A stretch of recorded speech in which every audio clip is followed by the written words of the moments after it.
oleh Allah Subhanahu wa Ta'ala. Saya dari bumi Melayu Riau. Ciri orang Melayu dia mulai dengan pantun. Saya ada pantun.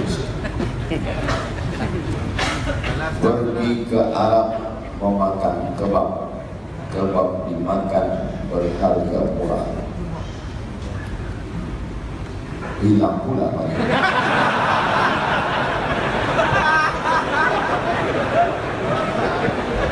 Pergi ke Arab memakan kebab, kebab dimakan berharga murah. Nak sembahyang pun susah di mihrab, tapi malam ini boleh bagi tazkirah. Ini maksudnya mihrab Masjid Nabawi. Susah orang nak sembahyang di mihrab Masjid Nabawi di Taman Rawdah, tapi malam ini kerana dekat duduk dengan orang bertuah bagi tazkirah boleh. Mudah-mudahan kita diberi kesehatan, umur panjang dan istiqamah.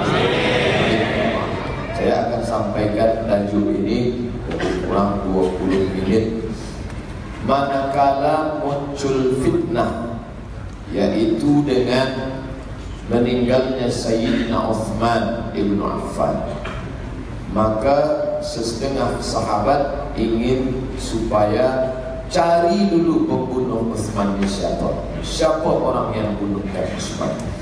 Tapi sebahagian yang lain, kita angkat dulu khalifah pengganti Uthman, yaitu Sayyidina Ali ibn Abi Thalib radhiyallahu anhu.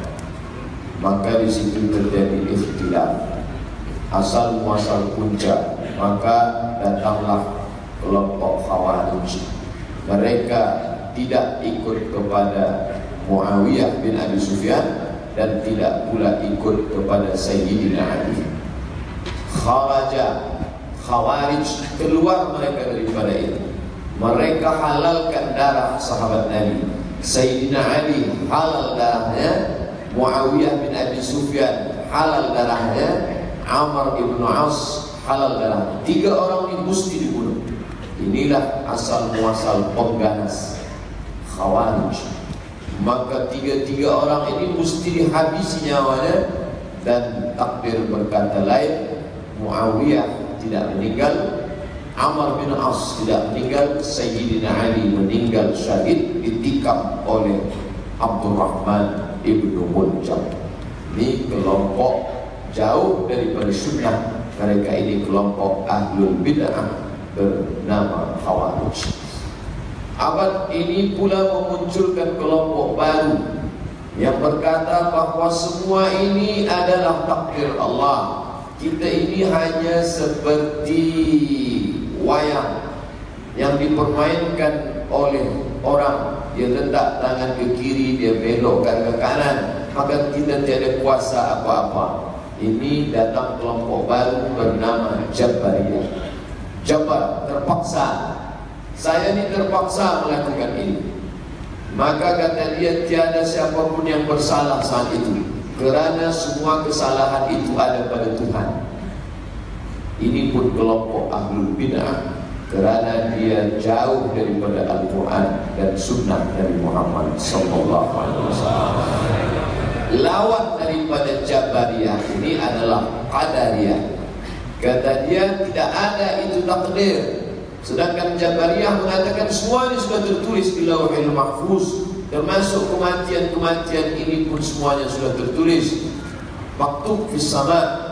Maka lawan daripada kelompok Jabariyah ini adalah Qadariyah yang mengatakan tidak ada itu takdir. Allah menciptakan alam semesta, lepas itu dia ciptakan, dia tidak ada mengatur sama sekali. Maka dia persilahkan siapa sahaja yang hendak berbuat, buatlah, buat kamu semua. Maka datang kelompok baru bernama Qadariyah yang dilanjutkan lagi menjadi Mu'tazilah. Ini semua jauh daripada sunnah, kerana mereka membuat-buat ini. Lalu kemudian pada masa ini juga muncul satu lagi bernama Mujassimah. Diambil dari kata jisim. Jisim artinya badan, tubuh. An jismihi fima ablah. Manusia nanti di akhirat akan ditanya tentang jisim, tubuh dia. Mereka yakni yang menyamakan Allah Ta'ala berjisim sama seperti manusia. Ini pun kelompok ahlul bid'ah juga, lawan daripada sunnah. Sunnah lawannya bid'ah. Semua ayat-ayat yang menunjukkan Allah seperti makhluk, ayat mutasyabihat, dia katakan Allah berjisim. Yadullah fawqa aydihim, tangan Allah di atas tangan mereka. Kata dia Allah bertangan, tapi tangan Allah tak sama dengan tangan kita. Inilah yang dikatakan oleh Imam Yahya ibnu Syaraf ibnu Murri ibnu Husain ibnu Hasan ibnu Muhammad, yang kita kenal dengan nama Imam An-Nawawi, meninggal 676. Dia syarahkan hadis dalam kitab Sahih Muslim. Imam Muslim Muhammad Ibnul Hajjaj Al-Qusairi An-Naisaburi menulis kitab Sahih Muslim. Bila kita tak faham Sahih Muslim, buka syarah Sahih Muslim, ditulis oleh Imam An-Nawawi, namanya Al-Minhaj Syarah Sahih Muslim Ibnul Hajjaj. Di sana Imam Muslim mengatakan kaqaulil mujassimati, seperti cakap orang-orang mujassimah, lahu jismun lakal ajsam, Allah punya jisim tapi tak sama macam jisim kita. Bila ada nanti orang berkata semua ni sudah kita serahkan sajalah pada takdir Allah, Jabariyah, tak ada takdir itu, Qadariyah, maka ada satu lagi kelompok Mujassimah.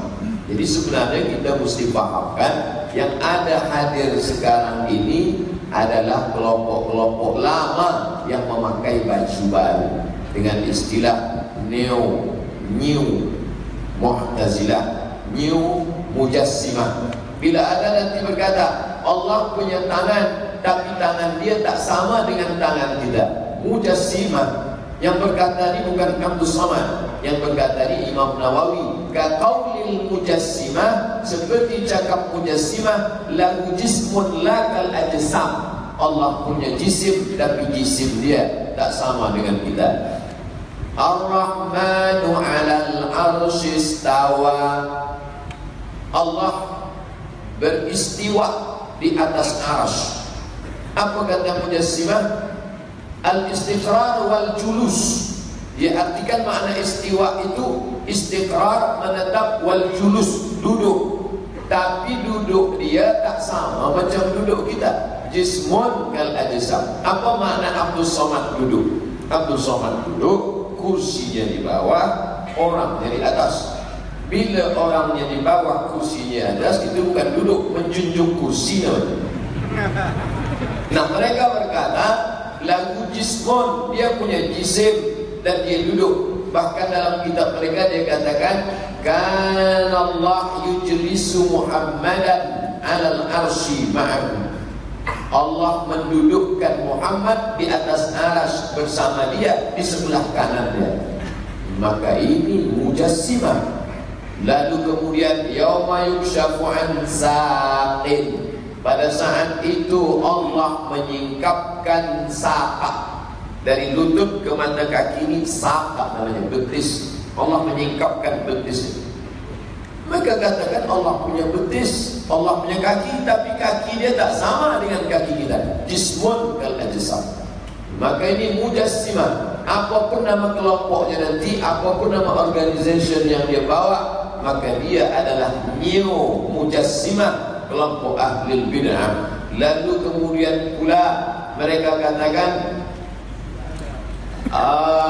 saat Allah Subhanahu wa taala kullu man 'alaiha fan, semuanya binasa, wa yabqa wajhu rabbika dzul jalali wal ikram, semuanya binasa, yang kekal hanya wajah saja.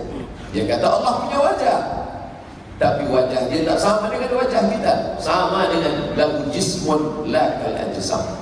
Ini salah satu ciri daripada mujassimah, mengatakan Allah bertangan, Allah berkaki, Allah turun dari atas, Allah berdiam diri di suatu tempat, Allah berwajah, tapi tangannya tak sama dengan kita, kakinya tak sama dengan kita, duduknya tak sama. Ini mujassimah. Maka lawan daripada mujassimah ini, datanglah Imam Abul Hasan Al-Asy'ari. Jadi Imam Abul Hasan Al-Asy'ari bukan membuat mazhab baru, dia ingin melawan Mujassimah, maka dia pun menegakkan bendera Ahlus Sunnah. Maka dia pun menunjukkan bagaimana salafus salih memahami ayat-ayat ini. Yadullah fawqa aydihim, tangan Allah di atas tangan mereka. Bila kita kata tangan Allah, ada Allah bertangan, maka batallah dua ayat. Laisa kamitslihi syai'un, Allah tak sama dengan apapun. Ayat yang kedua, walam yakul lahu kufuwan ahad, Allah tak sama dengan apapun. Maka makna yadullah di situ apa maknanya? Salaf memahami yadullah itu dua. Yang pertama, jawaban Imam Malik bin Anas. Malik bin Anas adalah salaf. Apa makna salaf itu? Khairul qurun qarni, sebaik-baik masa abadku. Tsummal ladzina yadunahum, satu abad setelah itu. Tsummal ladzina yadunahum, satu abad sesudah itu. 3 abad pertama ini disebut dengan salaf. Abad 1, abad 2, abad 3 salaf. Sedangkan abad 4, 5, 6 sampai kita sekarang disebut dengan khalaf. Imam Abul Hasan Al-Asy'ari bukan membuat mazhab baru, dia hanya menyusun ulang yang dilakukan oleh salaf untuk membantah Mujassimah. Maka manakala Imam Malik bin Anas, apakah Malik bin Anas itu salaf? Ya, Imam Malik bin Anas meninggal tahun 179 Hijrah. Makamnya di Baqi, kota Al-Madinah Al-Munawwarah. Apa kata Imam Malik bin Anas manakala ditanya tentang istiwa? Ar-Rahman 'alal 'arsy istawa, Allah beristiwa di atas arsy. Apa makna istiwa itu wahai Imam Malik? Kata Imam Malik, al-istiwa maklum. Kata istiwa bersemayam, Tuan Raja bersemayam di atas singgasana. Semua orang tahu makna istiwa. Wal kaifiyatu majhulah. Bagaimana Allah istiwa di atas arsy majhulah, tiada sesiapa pun yang tahu. Wal imanu bihi wajib, bertanya tentang itu hukumnya. Beriman tentang istiwa itu hukumnya wajib. Was-su'alu anhu bid'ah, tapi bertanya tentang maknanya bid'ah. Inilah kelompok tafwid namanya, Ahlus Sunnah. Tafwid, serahkan saja kepada Allah. Maka bila kita baca tafsir Alif Lam Mim, wallahu a'lam bi muradihi, buka tafsir Jalaluddin Abdurrahman As-Suyuti dan Jalaluddin Al-Mahalli dalam Jalalain. Alif Lam Mim Shad, wallahu a'lam bi muradihi. Sebab mereka katakan huruf muqatta'ah ini adalah ayat mutasyabihat, serahkan saja kepada Allah. Yadullah fawqa aydihim, tangan Allah di atas tangan mereka. Apa maknanya? Serahkan saja kepada Allah. Wallahu a'lam bi muradihi, wallahu a'lam bi muradihi. Ini manhaj salaf yang pertama. Tapi manhaj salaf yang kedua adalah mentakwil. Siapa yang mentakwil? Imam Ibnu Abbas mentakwil. Fal yawma nansahum kama nasu liqa'a yaumihim hadza. Hari ini kami melupakan mereka sebagaimana mereka melupakan hari ini. Bila dinisbatkan kata lupa kepada Allah, batil, karena Allah tak mungkin lupa. Maka apa makna lupa dalam ayat itu? Bukan lupa, Allah tidak menurunkan rahmatnya. Imam Ibnu Abbas mentakwil ayat itu. Imam Bukhari mentakwil. Mentakwil mengalihkan makna hakiki kepada makna majaz, makna yang nasi kepada bukan makna itu. Maka Imam Al-Bukhari mentakwil makna ayat wa yabqa wajhu rabbika dzul jalali wal ikram. Semuanya binasa, yang kekal hanya wajahnya. Imam Bukhari tak mengatakan Allah punya wajah, tapi apa kata Imam Bukhari? Mulkuhu. Begitu dalam kitab Sahih Al-Bukhari. Allah kekal wajahnya, bukan wajahnya. Mulkuhu, kekuasaannya. Wajah ditakwilkan dengan kuasa. Apakah Imam Bukhari itu salaf? Ya, kerana Imam Bukhari meninggal tahun 256, maka dia pun salaf. Maka manhaj salaf memahami ayat mutasyabihat dua. Satu, tafwid, serahkan pada Allah. Dua, takwil, mentakwilkan kepada makna lain. Begitu juga dengan istiwa. Apakah makna istiwa itu Allah duduk istiqrar dan julus di atas aras? Tidak. Apa makna istiwa? Isti'la, berkuasa. Tuan Raja istiwa di atas singgasana selama 10 tahun. Bukan dia duduk aja di atas singgasana 10 tahun. Maknanya dia isti'la, berkuasa. Kesimpulannya bahwa ahlu sunnah dari kalangan salaf memaknai ayat mutasyabihat dua. Satu, tafwid, serahkan pada Allah. Yang kedua, takwil. Bila nanti ada ustaz mentakwil, jangan kata dia keluar dari ahlu sunnah. Dialah yang menegakkan ahlu sunnah untuk melawan ahlul bid'ah, bernama mujassimah.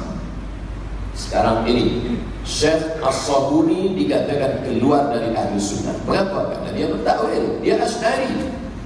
Coba tengok banyak video di YouTube mengatakan, manakala ditanya kepada seorang ulama dari Saudi Arabia, ma ra'yuka bi Syekh Muhammad Mutawalli Asy-Sya'rawi, Syekhul Mufassirin, induknya ulama tafsir di Kahirah Azhar. Apa pendapat tuan tentang Syekh Muhammad Mutawalli Asy-Sya'rawi?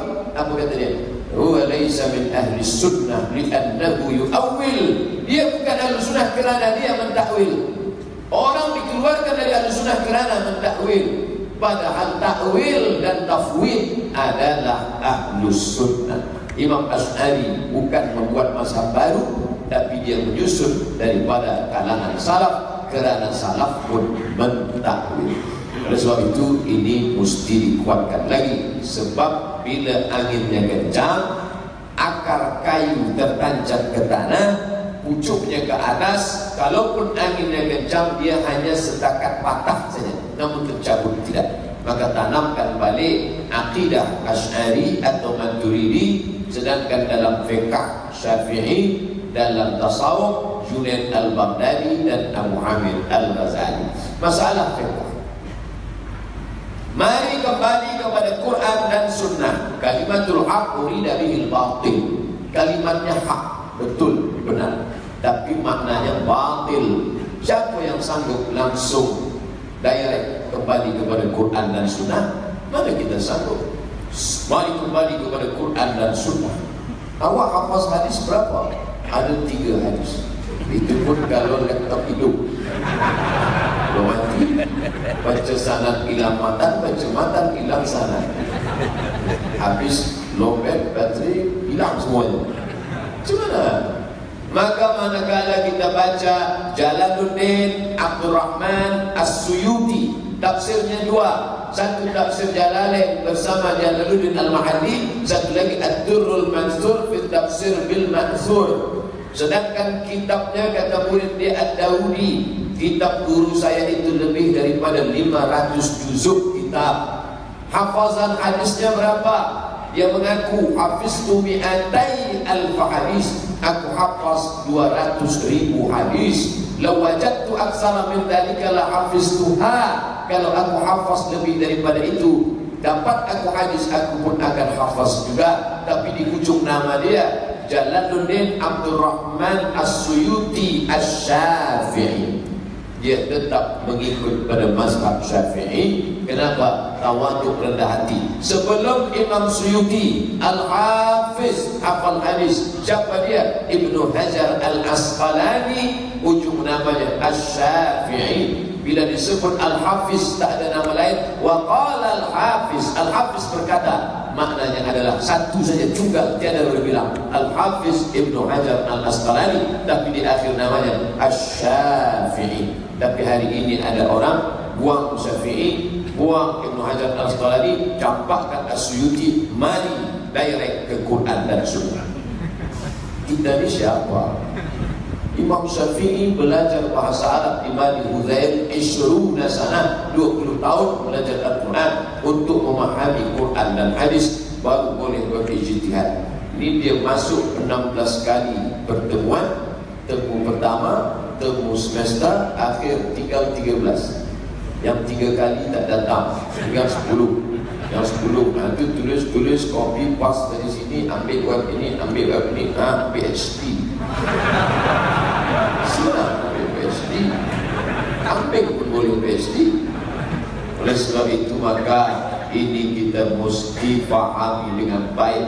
Empat mazhab ini Ahlus Sunnah wal Jamaah. Yang pertama Imam Nu'man bin Sabit, kita kenal dengan Imam Hanafi, meninggal tahun 150 Hijrah, maka dia di Kufah, Iran. Yang kedua Imam Malik bin Anas, meninggal tahun 179 Hijriah, maka dia di Baqi, Madinah Al-Munawwarah. Yang ketiga Imam Muhammad bin Idris Asy-Syafi'i, meninggal 204, maka dia di Fustat, Kahira, Mesir. Yang keempat Imam Ahmad bin Hanbal, Imam Hambali, meninggal 241, maka dia di Baghdad, Iran. Mereka di Ahlus Sunnah wal Jamaah. Tapi yang jadi masalah adalah ketika kita tahu masyarakat ini bermazhab Syafi'i, lalu kita bawa mazhab selain Syafi'i, ini membuat masyarakat awam menjadi confused.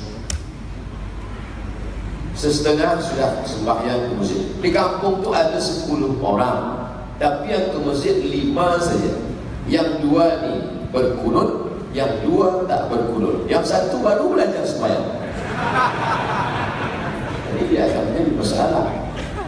Bahawa basmalah itu 3 masalah. Mazhab Syafi'i basmalah jahat. Bismillahirrahmanirrahim. Alhamdulillahi Rabbil Alamin, Syafi'i. Sedangkan Hambali dengan Hanafi bismillah sir. Alhamdulillahi Rabbil Alamin, Ar-Rahmanir Rahim, Maliki Yaumiddin. Sedangkan Maliki tiada basmalah sama sekali. Allahu Akbar. Alhamdulillahi Rabbil Alamin. Keempat mazhab ini mu'tabar Ahlus Sunnah wal Jamaah. Tidak ada masalah, tidak. Tapi saya dari Maghribi, 2 tahun belajar di Maghribi, datang ke masjid ini, dipersilahkan sila Ustaz Somad maju jadi imam. Allahu Akbar. Alhamdulillahi Rabbil Alamin. Ini masalah.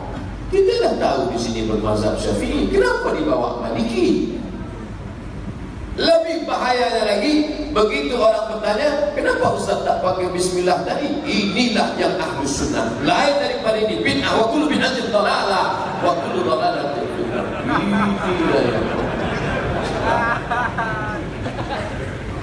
Orang baru tahu agama, dia pergi ke Makkah, pergi ke Madinah 8 hari, di Makkah 28 hari.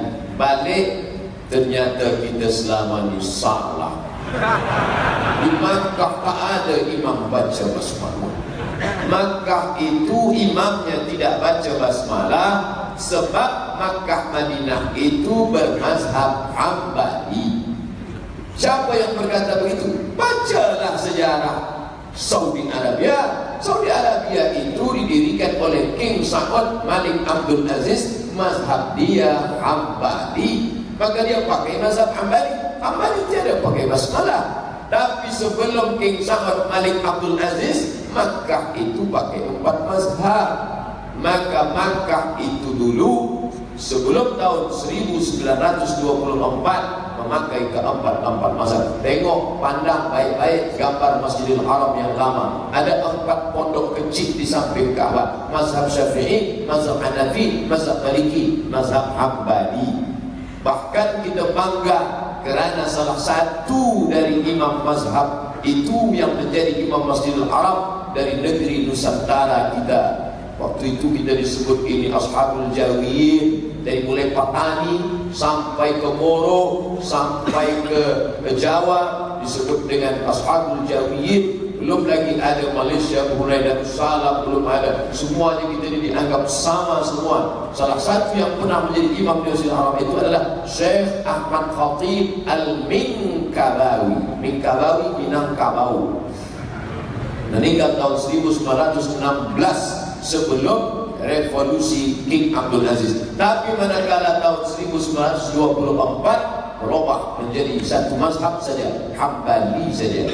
Raja sekarang, raja yang ke-7 bernama Salman bin Abdul Aziz, menggantikan abangnya bernama Abdullah bin Abdul Aziz, menggantikan abangnya bernama Fahad bin Abdul Aziz, menggantikan abangnya bernama Khalid bin Abdul Aziz, menggantikan abangnya bernama Faisal bin Abdul Aziz, menggantikan abangnya bernama Su'ud bin Abdul Aziz, menggantikan ayah mereka bernama King Abdul Aziz. Itu semua mazhabnya Hambali. Maka udah habis waktu.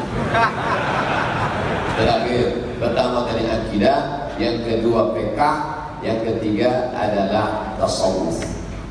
Tasawufuna, kata Syekh Ali Jumat, tasawuf kita bukan tasawuf ambil parang potongkan ke tangan. Inilah tasawuf, itu dukun. Tasawuf kita adalah tasawuf tazkiyatun nafs, mensucikan. Yang pertama takhalli. Ini gelas, kalau dia kotor, maka kita tak boleh minum apa-apa di dalamnya, walaupun diisi air zam-zam. Maka yang pertama kali takhalli, kosongkan daripada riya, kosongkan daripada takbur, kosongkan daripada sum'ah, kosongkan daripada segala penyakit busuk hati. Setelah dia bersih, barulah tahalli, isi dengan yang baik-baik, isi dengan zikir, isi dengan rida, isi dengan qanaah, isi dengan tawakal. Ini diambil dari mana? Dari Al-Quran. Wa nafsin wa ma sawaha, demi jiwa dan penciptaannya. Fa alhamaha fujuraha wa taqwaha. Ada jalan fujur, jalan tak elok, ada jalan takwa, jalan elok. Qad aflaha man zakkaha, beruntung orang yang mensucikannya, membuang penyakit-penyakit hati. Setelah itu, wa qad khaba man dassaha, merugilah orang yang mengotorinya. Maka tasawuf itu tak lain tak bukan adalah tazakka. Qad aflaha man tazakka, tazkiyatun nafs, mensucikan hati. Setelah engkau bersihkan, diisi dengan yang suci, barulah tajalli, Allah menunjukkan keutamaan-keutamaan. Maka Imam Abu Hamid Al-Ghazali menulis kitab Ihya Ulumuddin, di dalamnya bagaimana mensucikan hati, bagaimana membersihkan hati, bagaimana menjaga. Idza ra'aitar rajul, bila engkau tengok ada orang yatiru fil hawa, berjalan di atas awan, yamshi 'alal ma, berjalan di atas air, la taghtar, jangan kau tertipu, jangan terpedaya, jangan terpukau, tapi pandanglah bagaimana istiqamah dia dalam menjalankan syariat agama Allah. Itulah tasawuf kita. Maka manakala Syekh Ali Jum'ah memberikan takrif, definisi siapa itu Azhari, man huwal Azhari, kata dia tiga. Asy'ariyul aqidah, berakidah Asy'ari, untuk menolak Mujassimah. Tamadhub bi ahadil madhahibil arba'ah, bermazhab salah satu dari mazhab yang empat, kita pilih Syafi'i. Yang ketiga, berakhlak suluk tasawuf Junaid Al-Baghdadi dan Abu Hamid Al-Ghazali, sejalan dengan tertulis di kerajaan Malaysia. Kerajaan Malaysia bermazhab Syafi'i, berakidah Asy'ari Maturidi, dan bertasawuf Junaid Al-Baghdadi dan Abu Hamid Al-Ghazali. Itulah tiga dasar Ahlus Sunnah wal Jamaah. Terima kasih, mohon maaf atas kelebihan waktu. Wassalamualaikum warahmatullahi wabarakatuh. Alhamdulillah, jazakallahu khairan jazak kepada yang berbahagia Ustazul Fadilah Sa'adul Samad di atas huraian maksud ataupun tajuk yang diberikan kepada Fadil Ustaz, apa arti akidah Ahlus Sunnah wal Jamaah. Jelas apa yang telah disampaikan oleh Al-Fadil Ustaz, di mana akidah Ahlus Sunnah wal Jamaah perlu berpegang kepada Syairah, Maturidiyah dan seterusnya bermazhab Syafi'i.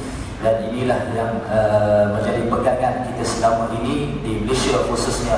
Alhamdulillah, mari kita sama-sama mempertahankan akidah Ahlussunnah wal Jamaah sebagaimana saranan daripada Al-Fadil, sahib Al-Fadilah Ustaz Abdul Samad. Para hadirin muslimin muslimat dirahmati Allah, sesi yang kedua insya-Allah kita akan memberikan ruang sepenuhnya kepada Al-Fadil Ustaz Azhar Idrus, yang mana tajuk yang diberikan kepada Al-Fadil, kita dah Islam dengan ucapan dua kalimah syahadah, tetapi kita perlu belajar lagi akidah. Oleh itu, silakan sahibul fadilah Ustaz Azhar Idrus untuk memberikan syarahan beliau. Falyatafaddal ma'jura. Assalamualaikum warahmatullahi wabarakatuh. Bismillahirrahmanirrahim. Alhamdulillahi rabbil alamin. Wassalatu wassalamu ala asyrafil anbiya wal mursalin, habibina maulana wa qudwatina wa uswatina sayyidina Muhammadin wa ala alihi wa sahbihi ajma'in. Amma ba'd. Yang kita hormati Tuan Pengerusi Majlis kita pada malam ini, yang sangat kita adu-adukan, yang sangat kita cintai, kita kasihi, dan sahibul fadilah wal ulum, dan Tuan Guru Al-Ustaz Abdul Somad Riau, yang sudi singgah bersama-sama kita pada malam ini untuk menjelaskan sebagaimana sudah dijelaskan pun apakah itu akidah Ahlussunnah wal Jamaah. Sama-sama kita hadapkan, kita telan, biar duduk dalam hati kita memahami. Dan muslimin muslimat yang menjadi tetamu Allah sekalian, mudah-mudahan Allah lindungi kita daripada firqah-firqah ataupun kelompok-kelompok yang menyesatkan. Mudah-mudahan kasih sayang Allah bersama kita sampai kepada kita bertemu dengan Allah. Amin. Alhamdulillah, ramai malam ni nak tengok Ustaz Abdul Somad. Boleh tengoklah, kecil dia orangnya. Mula-mula saya jumpa beliau, saya tanya berapa berat Ustaz. Pasal suara kuat. Suara kuat. Kalau YouTube ni kita kena slow sikit, kuat suara dia. Kalau pasal lagu kena kuat lagi. Ustaz jawab, berat saya 50 kalau timbang dengan kasut. Jadi kasut dah 8 kilo, lebih kurang 42 kilo lah. Lebih kurang 42 kilo, berat sila majid. Orangnya kecil tapi ilmunya banyak. Allah Akbar. Tapi saya nak tanya satu Ustaz. Ada ramai orang tanya saya, apa benda ni, LC tu? Lisan ijazah. Lisan ijazah. Lisan ijazah. Saya ada lesen. Ada lesen? Nak mendrive. Lesen apa? Lesen belum bagi pelajaran. Oh, lesen ceramah. Dari LC dipanggil. Oh, abang tahu. Abang tak tahu. Di sini kalau kata mat LC, maknanya dia pakai motor Yamaha LC 125cc. Allah. Ada lesen ceramah. Oh, alhamdulillah. Baik. Saya yakinlah semua hadirin sudah faham apa yang telah dijelaskan apakah akidah Ahlussunnah wal Jamaah. Dan untuk saya pula diterangkan disebut oleh pengurusi tadi, kita sudah mengucap 2 kalimah syahadah. Kenapa perlu lagi kita kena belajar akidah? Kenapa kita wajib lagi kena mari hadir majlis-majlis tentang iman, tentang i'tiqad, tentang tauhid? Iman ini dia datang kepada kita. Allah bagi kepada siapa yang Allah kehendaki. Bila Allah boleh bagi, maka Allah boleh ambil balik. Dia makhluk begitulah. Al-alamu mutaghayyir. Alam itu dia berubah-ubah. Termasuklah alam itu iman kita. Bila dia datang, dia boleh pergi balik. Jangan bila kita anggap bila kita beriman beres, selamat. Tak, orang yang beriman dia boleh jadi lawannya. Na'udzubillah. Rasulullah selalu berdoa, sabbit qalbi ala dinik. Ya Allah, ya Tuhanku, Engkau yang membuatkan manusia itu berpusing-pusing hatinya. Janganlah pusing hati aku atas agamamu. Bermakna dia boleh lari. Orang yang Islam, orang yang beriman, dan kalau kafir boleh masuk Islam, Islam boleh jadi kafir. Sebab tu kita kena belajar. Dengan 2 kalimah syahadah jadi Islam. Tapi jika ada perkara yang kita buat langgar, perkara-perkara yang menjadi pantang larang dalam bersyahadah, maka syahadah itu pergi. Allah sebut dalam Quran, wa may yartadi minkum an dini fayamut wa huwa kafir. Na'udzubillah. Barang siapa di kalangan kamu di sini orang beriman. Siapa di kalangan kamu wahai orang yang beriman yang murtad dari agamanya, maka dia mati, dia kafir. Na'udzubillah. Bukan wahai orang kafir, siapa yang murtad jadi kafir. Tak. Barang siapa di kalangan kamu minkum, ini orang Islam, orang beriman, kalau dia buat perkara riddah, dia akan jadi kafir. Na'udzubillah. Menunjukkan Islam kita ini selamatnya ialah dengan menjaganya sampai kepada hari kita temu dengan Allah nanti, barulah selamat. Setakat mengucap 2 kalimah syahadah dan belum tentu selamat. Sama lah macam kita ambil padi, benih sawi, benih kangkung. Contohnya benih sawi. Benih sawi, tahu tak? Sawi. Sawi. Sayur sawi. Kalau nanti apa? Sawi kita lempar dengan tangan kanan, dia akan tumbuh sawi atau kangkung? Tumbuhnya sawi. Lempar ke belakang, tumbuh sawi. Kita jirus pun tumbuh sawi, tak jirus pun tumbuh sawi. Buat batas pun tumbuh sawi, tak buat batas pun tumbuh sawi. Maka begitulah dengan 2 kalimah syahadah. Siapa yang mengucap 2 kalimah syahadah jadi Muslim. Kalau sebelum mengucap Hindu, lepas mengucap mesti Muslim. Kalau sebelum tu Kristian, mesti jadi Muslim dengan mengucap. Kalau sebelum tu Yahudi ataupun Majusi, mesti akan jadi Muslim. Kalau sebelumnya Buddha, bila mengucap mesti jadi Muslim. Sama dengan biji sawi tadi.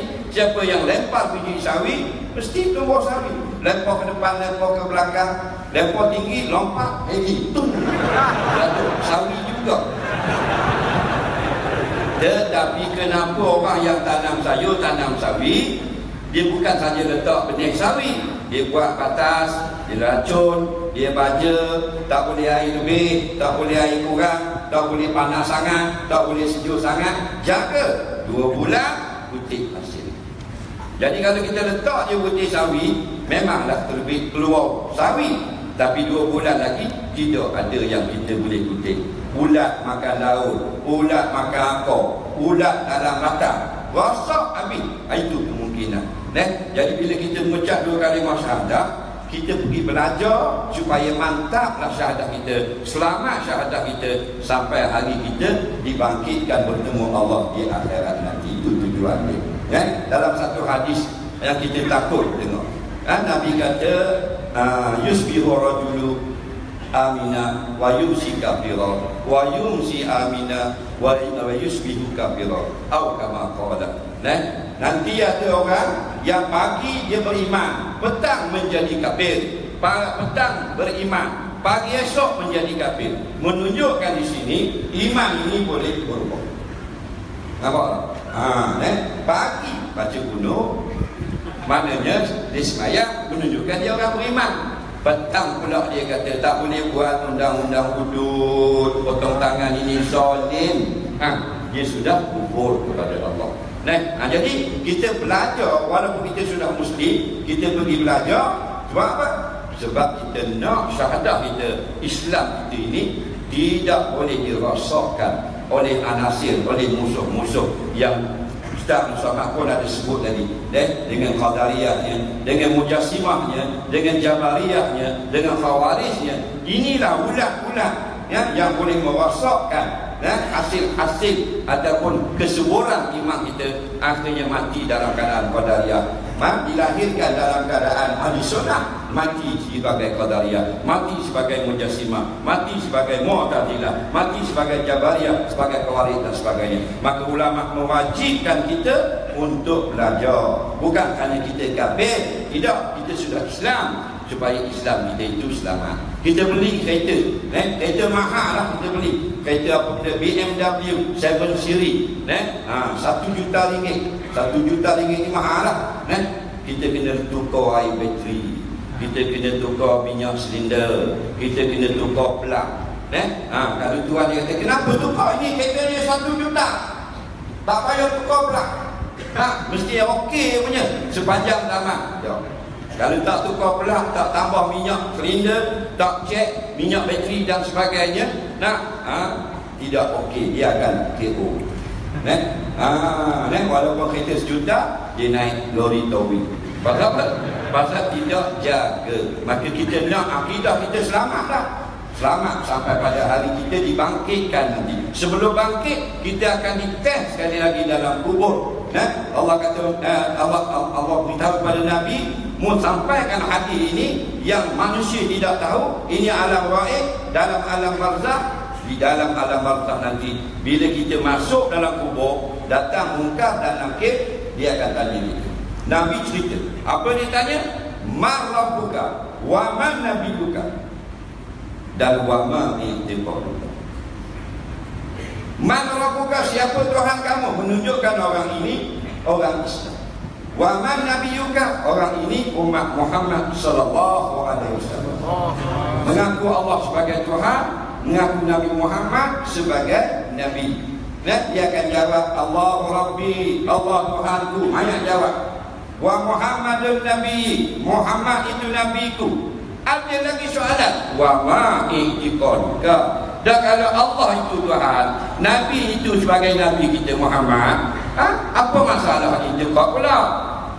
Cukuplah. Man rabbuka, Allahu Rabbi, wa man nabiyuka, Muhammadun Nabi. Okey, masuk syurga. Dah habis hadis, dah setakat tu, panjang lagi. Wa ma i'tiqaduka, apa i'tiqad kamu? Dah kalau kita beriktikad Tuhan duduk di atas, sebelum buat langit tu Tuhan duduk mana? Faham lagi? Tuhan turun malam ni Syaban turun macam kapal terbang. Itu i'tikad yang salah. Maka salahlah jawab dalam kubur nanti. Jadi walaupun kita ini yang mengaku Allah sebagai Tuhan, yang mengaku Muhammad sebagai Nabi, kita perlu lagi menjawab soalan ketiga, wa ma i'tiqaduka, apakah i'tiqad kamu? Jadi inilah ulama-ulama karang kitab-kitab akidah supaya kita mari belajar saja. Kita tak wajib karang lah. Banyaklah kitab akidah. Mari dengar, mari belajar. Tak ada nak datang masjid, YouTube. Tak ada YouTube, tolong YouTube. InsyaAllah. Faham tak? Jadi kita yakinlah memang betul lah ulama-ulama ini mewajibkan 3 ilmu. Yang pertamanya berdoa, ilmu akidah, ilmu tauhid. Walau kita sudah mengucapkan 2 kalimah syahadah, kita jadi muslim, tapi kita perlu jaga muslim kita. Tengok sekarang banyak dalam internet, dalam alam maya, orang Islam, nama Islam, statusnya sebagai orang Islam, nama akaunnya Islam, tapi berkata-kata yang ada sebut di dalam kitab-kitab akidah, orang ini sudah batal akidah. Batal dengan 3 sebab. Syekh Mullah Ali Khalid sebut dalam Syarah Fiqhul Akbar, 3 perkara umat Islam jadi kafir. Dia Islam, bukan orang kafir jadi kafir. Orang Islam akan jadi kafir. 1 dengan i'tiqad, dengan hati. Yang kedua dengan perkataan. Yang ketiga perbuatan. Berkata-kata, walaupun menulis itu berkata-kata. Nampak?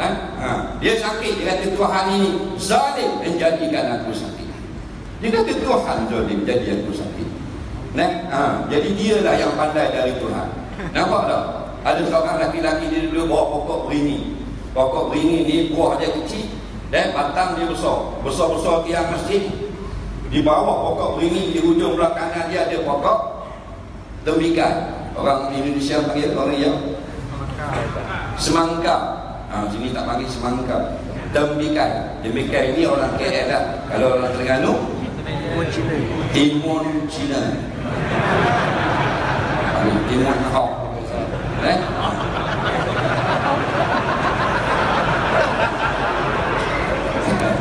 Jadi semangka ni, tembikai ni pokoknya kecil, buahnya besar-besar. Besar-besar bola basketball.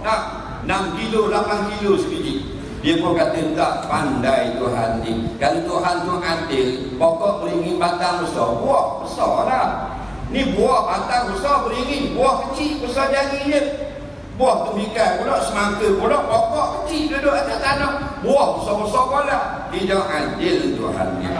Lepas dia kata tidak adil, jatuh sebiji buah beringin atas hidung ni. Ting. Tak sakitlah buah tu kecil. Lalulah dia berkata, kalau itu benarlah Allah bijaksana. Bayangkanlah kalau aku kata tadi buah beringin besar, buah tembikai. Memang mati dah aku. Dah 8 kilo dah tu atas muka. Dah, tak usah faham. Kalau hidung kita ni pun ranak hidung. Apa tak kalau hidung Ustaz? Komat. Dah. Jadi juga Allah ini yang adil berlaku dah. Dan insya-Allah kita faham, kita wajib belajarlah sungguh-sungguh. Dan tak ada sempat datang membacalah. Ilmu ini sangat penting, dia akan ikut kita ke mana saja kita pergi. Saya teringat pada satu pepatah Jawa. Satu pepatah Jawa yang berbunyi, learning is a treasure.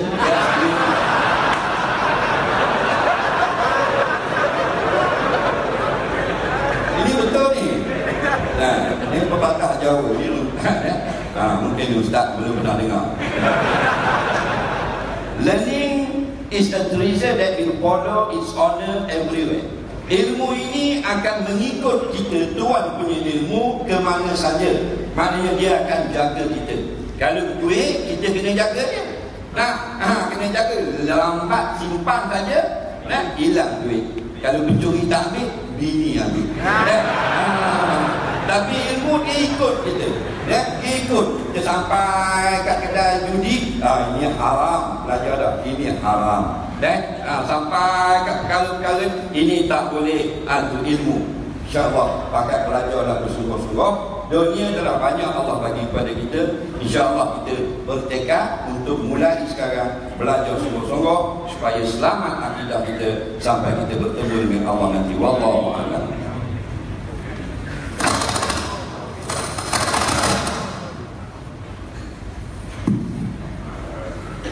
Alhamdulillah, jazakallah khair jazak kepada Sahibul Fadil Ustaz Azhar Idrus di atas syarahan beliau atas tajuk kita dan Islam dengan ucapan 2 kali bersyahadah. Tetapi kenapa kita perlu belajar ilmu akidah, betul dirahmati Allah, dan huraian daripada Al-Fadil Ustaz Azhar Idrus tadi yang mana jelas kepada kita perlunya kita belajar ilmu akidah walaupun kita telah Islam, kerana dengan ilmu yang kita pelajari akan memberikan kefahaman akidah yang sebenarnya ataupun akidah yang betul. Dan begitu juga pentingnya kita belajar ilmu akidah supaya menyelamatkan iman kita daripada perbuatan riddah ataupun murtad yang kita na'udzubillahi min dzalik. Maka ilmu lah yang akan menjadi pendidik menyelamatkan kita, iman kita, begitu juga dengan i'tiqad kita. Para hadirin muslimin muslimat dirahmati Allah, sebab itu Nabi sallallahu alaihi wasallam menyebut, "May yuridillahu bihi khairan yufaqihu fid din." Kefahaman agama, apabila kita mempelajari ilmu, maka perlunya kefahaman ilmu yang kita pelajari, kerana itu merupakan kebaikan untuk diri kita. Muslimin muslimat dirahmati Allah, alhamdulillah selesai sesi yang pertama syarahan daripada Al-Fadil Ustaz Abdul Samad, dan seterusnya telah selesai Al-Fadil Ustaz Azhar Idrus menyampaikan syarahannya. Kita masuk ke pusingan yang kedua, iaitu pusingan untuk menjawab soalan bagi Ustaz Abdul Samad. 5 soalan yang telah diberikan kepada beliau, dan selesai daripada menjawab soalan, insya-Allah Ustaz Azhar Idrus juga diberikan 5 soalan untuk menjawab soalan yang diberikan kepada beliau. Oleh itu, saya mempersilakan yang berbahagia Fadil Ustaz Abdul Samad terlebih dahulu untuk menjawab soalan yang telah dikemukakan kepada beliau. Falyatafaddal manjura. Assalamualaikum Pak Ustaz. Waalaikumsalam warahmatullahi wabarakatuh. Kenapa kita kena pegang akidah Asy'ariyah atau Asy'ariyah, sedangkan sudah ada akidah Rasulullah?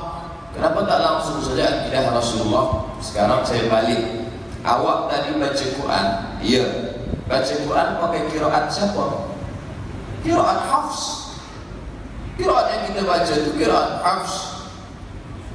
Alladzina yuqimuna as-salata wa mimma razaqnahum yunfiqun. Itu riwayat Hafs. Kalau orang Maghribi dia baca qiraat Warsh. Alladzina yuqimuna as-salata. Qiraat Hafs kita baca wa lam yakul lahu kufuwan ahad. Kalau orang Maghribi dia baca qiraat Warsh, wa lam yakul lahu kufuwan ahad. Kita baca al-mu'minuna wal-mu'minatu ba'duhum awliya'u ba'd. Hafs.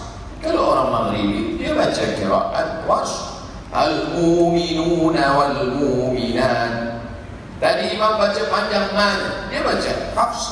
Alhamdulillahirabbil alamin, arrahmanir rahim, maliki yaumiddin. Itu Hafs. Kalau Warsh, alhamdulillahirabbil alamin, arrahmanir rahim, maliki yaumiddin. Kenapa tak langsung saja ke Rasulullah? Nah, manakala kita balikkan macam ini, saya kan tanya akidah, bukan tanya qiraat. Maknanya kita mengambil qiraat berdasarkan sanad bersilsilah dari tuan guru kita, sampailah ke Imam Hafs, dari Imam Hafs sampai ke Nabi. Yang mempopularkannya, yang memasyhurkannya Imam Hafs dari Asim, maka disebut qiraat Hafs. Dalam masalah akidah, dari guru-guru kita sampai kepada Imam Asy'ari. Imam Asy'ari dari mana? Dari salafus saleh. Dia yang menyusunnya menjadi suatu ilmu. Kenapa kita pakai Syafi'i? Kerana Imam Syafi'i yang menyusun usul fiqh dalam kitab Ar-Risalah. Apa kata Imam Ahmad bin Hanbal Hambali? Kami hafaz hadis banyak. Musnad Ahmad bin Hanbal 40,000 hadis.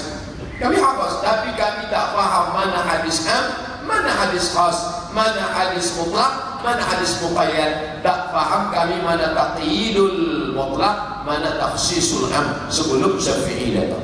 Maka ilmu paling hebat tentang melahirkan hukum-hukum, ilmu usul fiqh dalam kitab Ar-Risalah 300 muka surat. Nabi panggil muridnya bernama Rabi' Al-Muradi. Rabi', ta'al, tulis Ar-Risalah, tulis surat aku. Lalu Rabi' pun menulis surat. Syafi'i terus berkata-kata, bercakap, dan Rabi' menulis 300 muka surat tanpa ada google.com. Ini tentang masalah mengapa kita pegang Asy'ariyah atau Asy'ariyah, kerana dia yang menyusunnya menjadi sebuah ilmu. Pernah Nabi mengajarkan idgham, ifa, iqlab, qalqalah, gunnah, bila gunnah, 1 mat, 2 mat, 3 mat? Mana ada? Kalau gitu bacalah Quran menurut Nabi. Awak ada dengar Nabi baca Quran? Oleh sebab itu maka ada 3 yang tidak ada dalam agama lain. Yang pertama nasab, yang kedua sanad, yang ketiga i'rab. Maka belajar nahwu, memahami kitab. Ra'aitu Muhammadan, marartu bi Muhammadin, ja'a Muhammadun. Ini tak ada dalam bahasa Jawa. Dalam bahasa Jawa, I see Muhammadan, I'm walking with Muhammadin.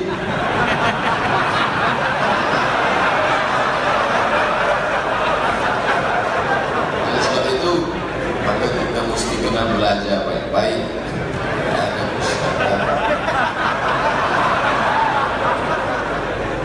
Ada orang berkata ilmu tasawuf itu haram dipelajari sebab tidak berasal daripada Nabi. Tapi selama ini saya tahu ilmu tasawuf itu wajib dipelajari. 3. Ini haram, ini makruh, ini mubah, ini sunat. Bila perintahnya wajib, bila perintahnya kuat, wajib. Perintahnya tak kuat, sunat. Bila larangannya kuat, haram. Bila larangannya tak kuat, makruh. Tak disuruh, tak dilarang, mubah. Siapa yang membuat itu? Ulama fiqh. Ulama fiqh tajuk dia halal haram makruh mubah, halal haram makruh mubah. Datang ulama akidah. Bagaimana mengenal Allah? Wujud, hidam, baqa, mukhalafatul hawadis, yamuhu bi nafsihi. Tak usah pakai sifat 20. Mari kembali ke Quran dan Sunnah. Apa awak sanggup mengkaji sifat Allah dalam Quran? Baca Quran pun jarang-jarang. Macam mana nak gali sifat Allah dalam Quran? Maka datang ulama, kita tinggal baca buku saja, bukan kita nak tulis buku. Datang, duduk, dengar baik-baik, ngantuk-ngantuk sikit diampunkan Allah SWT. Maka datang ulama fiqh, datang ulama akidah. Tapi masalah akhlak, Bagaimana nak membersihkan hati daripada hasad, bagaimana nak membersihkan hati daripada dendam kesumat. Setelah dia bersih, bagaimana nak memasukkan rida, qanaah, tawakal. Maka datang ulama yang mengkhususkan diri dalam masalah ini. Mereka lah Imam Junaid Al-Baghdadi, mereka lah Imam Saraj At-Tusi dalam kitab Al-Lum'ah yang ditahqiq oleh Syekh Dr. Abdul Halim Mahmud. Datanglah Imam Abu Talib Al-Makki dalam kitab Qut Al-Qulub. Datang pula Imam Abu Hamid Al-Ghazali dalam kitab Ihya Ulumuddin. Datang pula para ulama lain, bahkan sampai ke negeri kita Sumatera. Berapa banyak imam-imam daripada atas, daripada Al-Fatani, Syekh Ahmad Al-Fatani, Syekh Daud Al-Fatani, turun sampai ke bawah, daripada Kelantan, daripada Kedah, lalu masuk ke Pulau Sumatera. Kitab Ihya Ulumuddin diterjemah dalam bahasa Melayu, jadilah kitab Sayyirus Salikin, ditulis oleh Syekh Abdul Somad Al-Falimbani dari Palembang. Tersebut nama saya kan? Maka tasawuf mana yang kita ikut? Tasawuf Sunni. Tapi kadang orang ini dia tak suka dengan kata tasawuf, dia pakai tasawuf. Tapi manakala kita baca kitab yang dia tulis, kita bandingkan dengan tasawuf, huwa itu juga. Tapi sampul dia ganti, judulnya apa? Tazkiyatun Nafs. Maulid Nabi tak boleh, Maulid Nabi bid'ah. Tapi manakala datang 12 Rabiul Awal, apa dia buat? Daurah sirah Nabi. Isinya sama, isinya mengkaji Nabi juga. Peringatan 1 Muharram, bid'ah tak boleh. Tapi pada bulan Muharram, apa dia buat? Kajian Muharram, kajian hijrah Nabi. Sama. Maka jangan mahu dirosakkan oleh kerana istilah tasawuf. Diambil dari kata sofa. Apa itu? Man sofa qalbuhu lillah, mensucikan hati. Bukan tasawuf yang menyatu dengan Tuhan. Tuhan yang tinggi namanya Gusti, yang bawah namanya Kaula. Manunggaling Kaula Gusti, menyatu dengan Tuhan. Bukan itu tasawuf kita. Tasawuf Sunni yang dituliskan oleh para ulama Ahlus Sunnah wal Jamaah. Selama ini kami beramal dengan hadis dhaif. Tapi ada ustaz yang kata haram beramal dengan hadis dhaif, kerana hadis dhaif sama dengan hadis palsu. Dua kemungkinan, ustaz itu salah atau yang bertanya ini tak paham.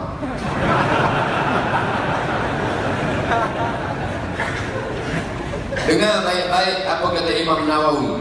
Ittafaqa ahlus sunnati, ittafaqal ulama ala jawazil amali bil hadis dhaif. Ini Nawawi yang berkata, sepakat ulama boleh beramal dengan hadis dhaif fi fadailil a'mal, dalam masalah fadail a'mal. Makanya ulama tak mempermasalahkan hadis dhaif selama cukup 5 syarat. Kata Imam Jalaluddin Abdul Rahman As-Suyuti dalam kitab Taqrib yang ditulis Nawawi, disyarah oleh Suyuti, Tadribur Rawi, syarah Taqrib An-Nawawi. Tidak dalam masalah akidah, tidak dalam masalah halal haram, tidak ada periwayatnya yang kadzab pendusta. Dia dalam masalah fadail amal dan masih berpayung bernaung di bawah hadis sahih, maka boleh pakai hadis dhaif. Allahumma barik lana fima razaqtana wa qina azabannar. Belum lagi kurma itu masuk ke mulut dah berkelahi. Hadis dhaif, jangan pakai hadis dhaif. Aku 5 tahun mabuk minum khamar, tak ada orang melarang. Hari ini baru baca Allah malaka subtu, kau larang aku. Ini untuk kau. Orang menjadi rusak persaudaraan kerana hadis dhaif.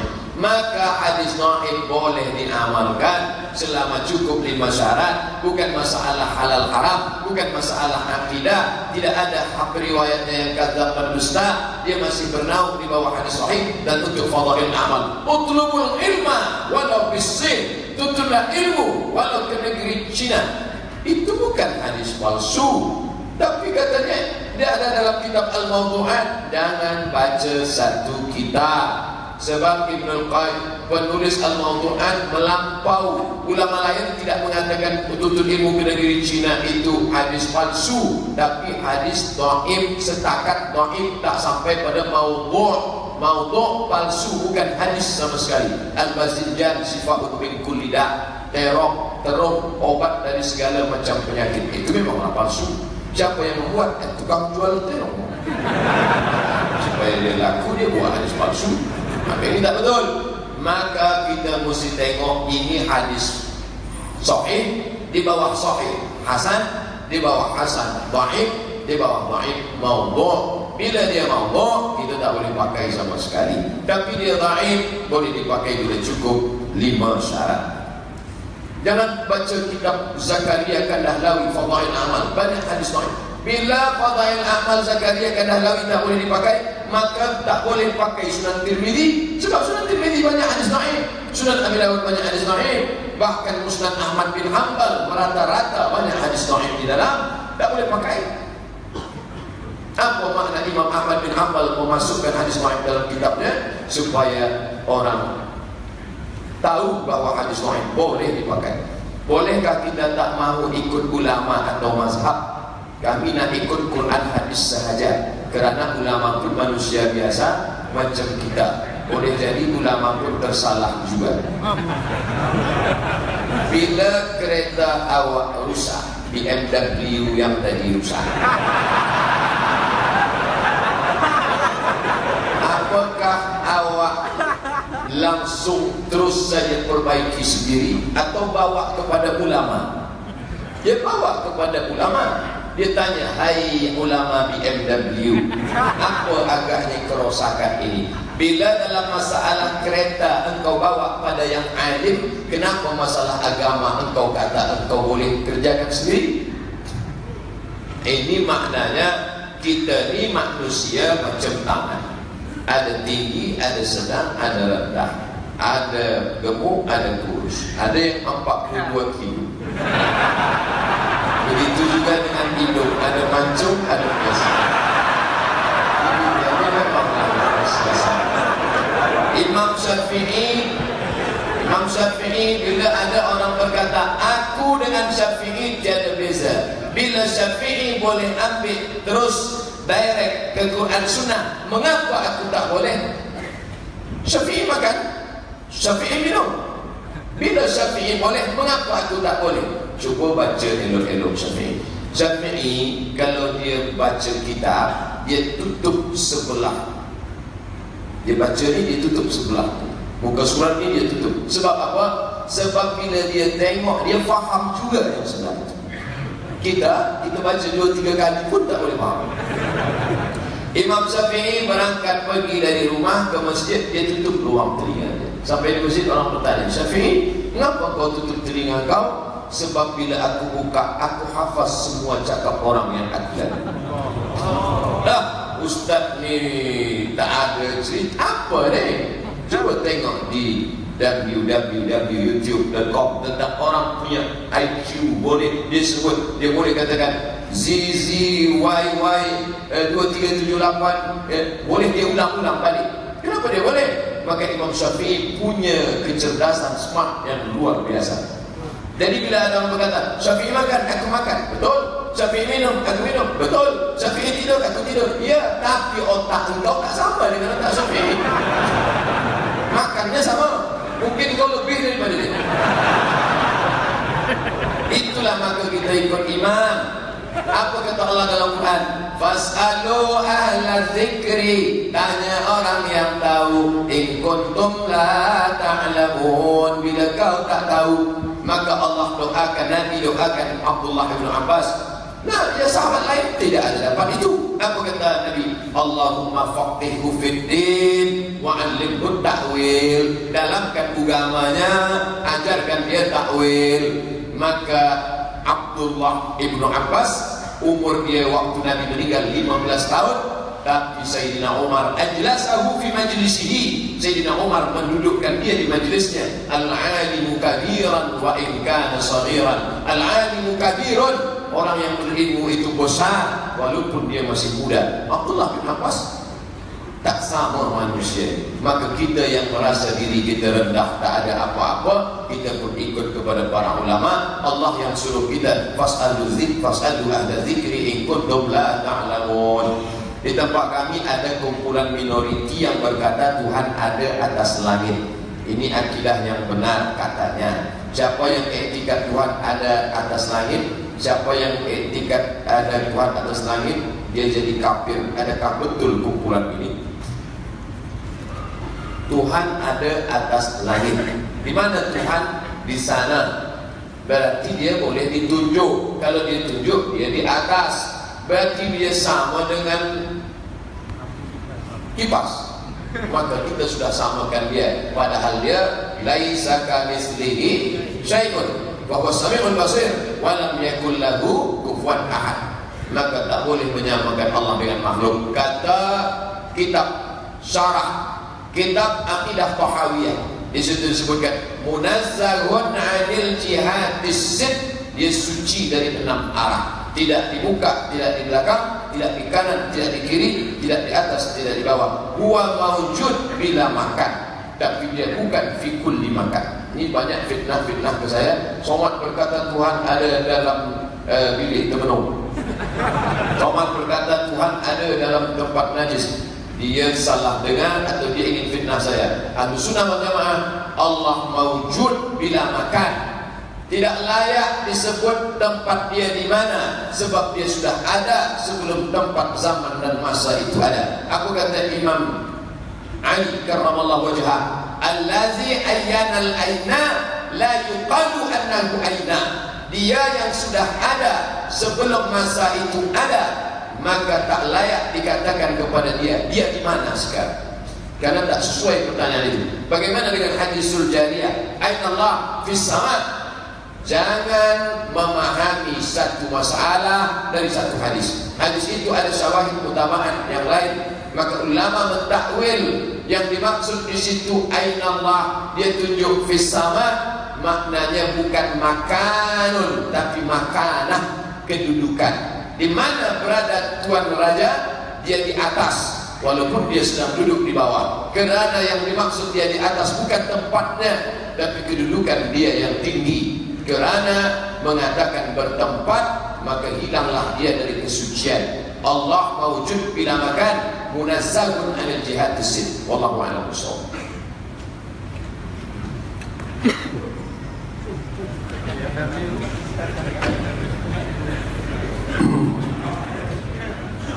Alhamdulillah.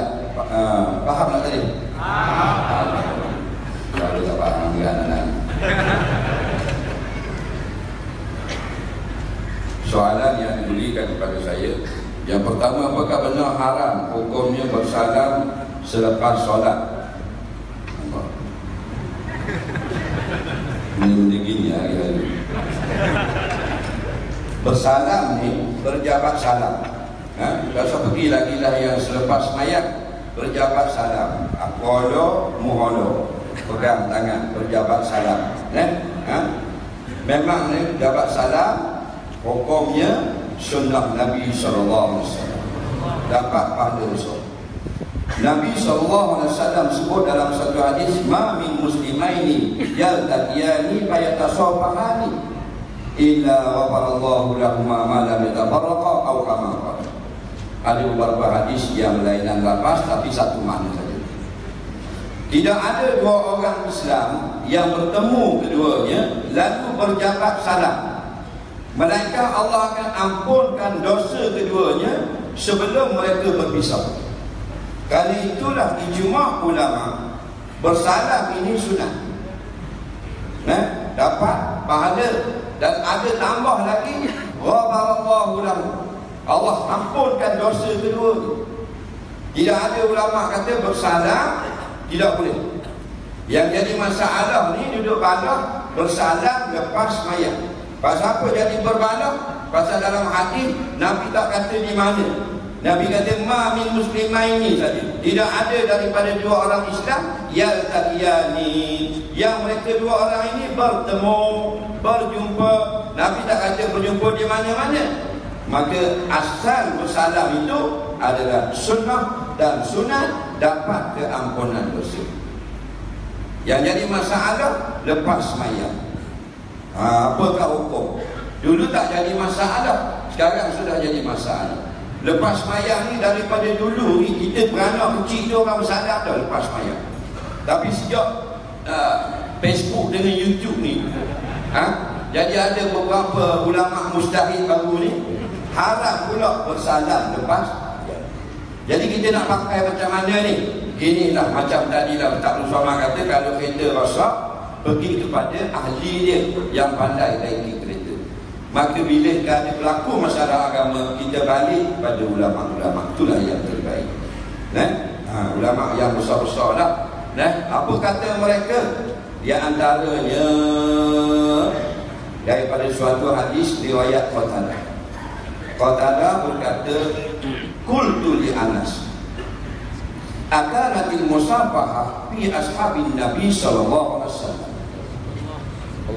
Wahai Anas, adakah berlaku berjabat tangan ni, berjabat salam pada masa zaman sahabat-sahabat Nabi dulu? Zaman sahabat Nabi ni ada tak jabat-jabat salam ni, bersalaman ni, musafahah? Qala Anas, na'am. Ini hadis riwayat Bukhari. Anas bin Malik kata, ya, berlakulah. Memang zaman kami, zaman sahabat, kami selalu bersalam. Jadi kalau orang yang cerdik, dia sudah dapat jawapan. Sama ada sebelum salam, sebelum sembahyang atau lepas sembahyang, memang boleh, tak ada masalah. Sebab tidak ada disertakan barang siapa bersalam lepas sembahyang masuk neraka. Itu lain. Hanya umum saja. Cukup dengan satu dalil, dua dalil saja. Saya dah bagi dua dalil. Satu hadis, Nabi kata tidak ada dua orang Islam berjumpa lalu jawab salam, Allah ampun dosa keduanya. Nampak? Okey, boleh tak salam? Boleh. Dipuji syarak, diperintah syarak. Allah janjikan dengan hapuskan dosa. Yang kedua pula, aku tanya Anas, iaitu sahabat Nabi, masa zaman sahabat itu mereka bersalam ke tidak? Naam, ya, mereka bersalam. Kalau kita orang cerdik, dengan dua dalil ini sudah memadai. Betul tak dia? Sudah cukup. Lepas tu kata pepatah Arab, az-zakiyyu yudriku zaki walau bi kalimatin wahid. Orang yang cerdik dengan satu kalimah saja dia sudah faham. Wala yudriku zabi walau tuliat alaihi Taurat wal Injil. Dan orang bodoh itu dia tidak akan faham walaupun kita baca khatam kitab Taurat dan Injil depan dia, tetap tidak akan faham. Baik, kata ulama. Siapa yang berkata? Antaranya Imam Nawawi rahimahullahu ta'ala. Dia kata wal mukhtar an yuqala, dan yang dipilih itu, perkataan yang dipilih itu pada masalah boleh atau tidak bersalam selepas sembahyang. Assalamualaikum warahmatullahi, assalamualaikum warahmatullahi, bersalam. Ataupun selepas wirid dah saja dia nak pergi, dia bersalam. Kalau orang berwirid tak ada salam. Kalau orang nak pergi jauh, belum berwirid, dia salam dengan orang. Kalau orang yang berwirid, sama-sama berwirid, mereka tak salam lagi. Salam sembahyang je dulu. Habis berwirid, berdoa, baru bersalam. Maka katalah Imam Nawawi, wal muhtar an yuqala, dan yang dipilih. Kalau kita nak ambil mana satu betul ni? Ada kata boleh salam, ada kata tak boleh salam. Yang dipilih, perkataan yang dipilih, insafaha man kana ma'ahu qabla solat fa. Jikalau kita bersalam dengan orang yang kita telah berjumpa sebelum sembahyang tadi.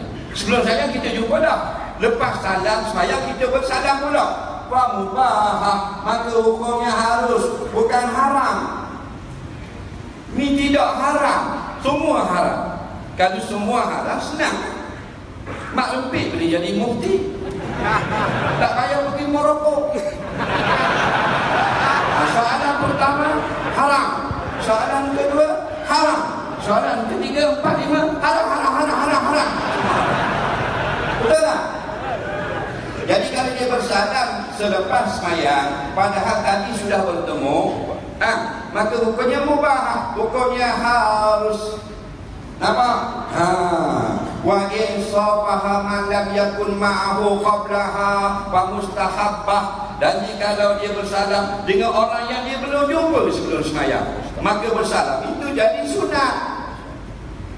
Nampak? li'anna al-musafaha 'inda al-liqa' ialah sunnatun bil ijma'. Ni Imam Nawawi kata, kalau bersalam masa bertemu memang sepakat ijma' mengatakan itu sunnah. Kerana disebut dalam hadis ya taqiyani, yang jadi masalah khilaf lepas ayat. Okey. Allahumma. Soalan yang kedua. Yang haram tu ada Ustaz. Yang haram saya pun tak pernah buat dah, tapi memang haram. Dalam sembahyang. Nampak? Sebab Nabi ada sebut bila kita sembahyang dan ada orang yang nak melintas depan kita, dahlah kamu tahan. Tahan. Jadi bila kita tahan, dia pun Allah. Itu kita haramkan. Jangan buat.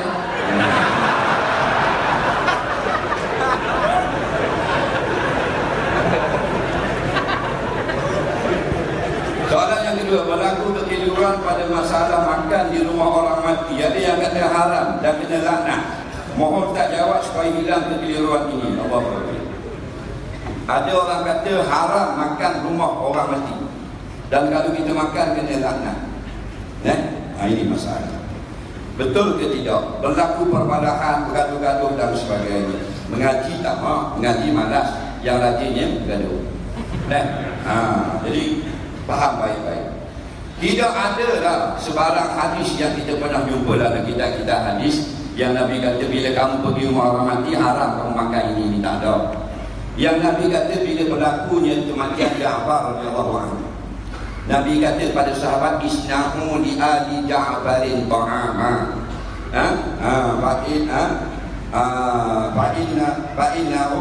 Fa'innahu atahuma yusghiluhum. Atau kama qala. Buatlah makanan pergi hantar rumah Ja'far yang meninggal hari ini, kerana mereka itu sudah datang perkara yang menyembuhkan mereka. Itu hadis. Maknanya Nabi kata kalau ada jiran kita mati, kita pergi hantar makanan, kita buat makanan untuk hari itu. Sebab mereka itu sibuk nak gali kubur, nak siap keranda, nak mandi mayat. Jadi kalau nak memasak-masak pula, jadi tak sempat nak uruskan mayat. Jadi rumah-rumah jiran tolong buat makanan supaya mereka tidak lagi fikir masalah makanan untuk sempurnakan mayat. Itu maksud Nabi.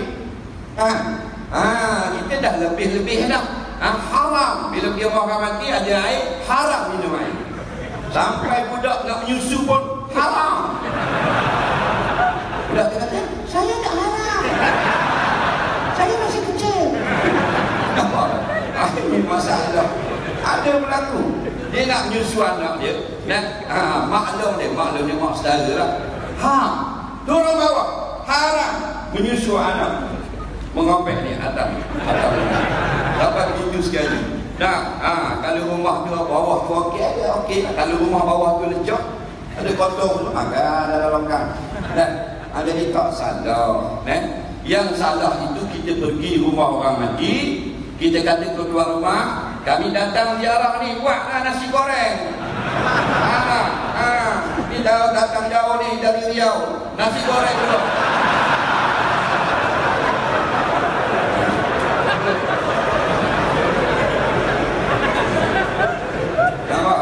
Itu datang dari Riau, yang dari Jawa pula saudara yang datang. I'm coming. Buat menyusahkan mereka. Waktu dalam kitab apa benda dalam fatwa dia Darul Qatar dengan negeri Islam lah. Fatwa negeri Qatar mengatakan al-murad yang dimaksudkan, yang dilarang itu ialah at-ta'amul ladzi yusna yutakaffalu bihi di hadhihi musibah. Yang dilarang ialah dibuatkan makanan bernyusah-nyusah sebab berlaku musibah itu. Itu yang dilarang. Nampak? Amma iza amila ahlul mayyit ta'aman ladzi al-'adi jaza. Ada pemakanan yang tuan rumah buat kerana biasa mereka buat. Makan tengah hari, makan petang, anak balik sekolah. Walaupun ayah ada meninggal nak mandikan ayah, anak balik sekolah boleh makan jaza. Nampak? Boleh. Ini masalah. Jangan kita pergi rumah orang mati, Suruh buat air, takkan tak buat air. Dia tak mau ta'am, tak dengar lagi. Ada dia orang susah, jangan susahkan dia. Tapi mereka menjamu tidak ada masalah. Okey. Jadi cukuplah kita dengan fatwa-fatwa yang pelik-pelik. Sampai anak si mati pun balik sekolah lapar-lapar, tadi tak ada pergi dah makan dah. Balik sekolah ayah mati pula, tak boleh makan pula, meninggal anak.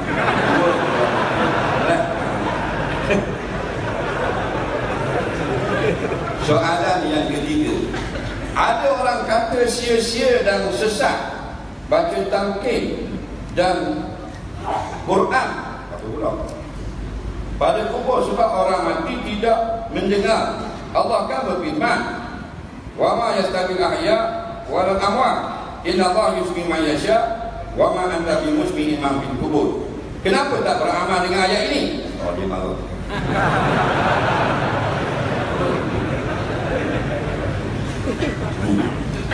Ada orang kata sia-sia kita baca Yasin, baca Quran kalau ada orang mati, dan atau baca talqin bila mati, sia-sia dia kata. Sebab apa? Sebab orang mati dia sudah tidak boleh mendengar. Dia datangkan ayat pula ni.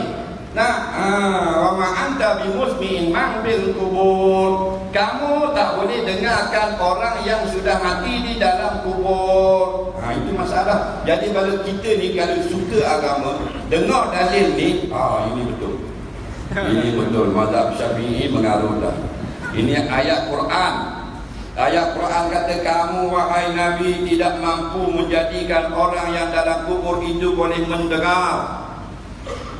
Kenapa kita tak ikut Quran? Waktu mereka kata mereka betul, mari balik kepada Quran dan hadis. Tinggalkan ulama-ulama. Macam saya kata tadi lah. Kalau tak belajar, inilah jadilah. Suka-suka je dia. Memang betul, ini ayat Quran. Menggunakan ayat Quran, betul. Tapi maksudnya batil, nak menyesatkan orang. Bila kita gosok air condition, hawa dingin, kita tak pergi mana kedai mozaik, kedai simen, kita pergi kedai air condition sebab kita cerdik. Faham? Kalau gosok maknanya pipe air kita gosok, kita akan cari tukang pipe, kita tak akan cari tukang elektrik, kerana kita orang cerdik, tidak bodoh.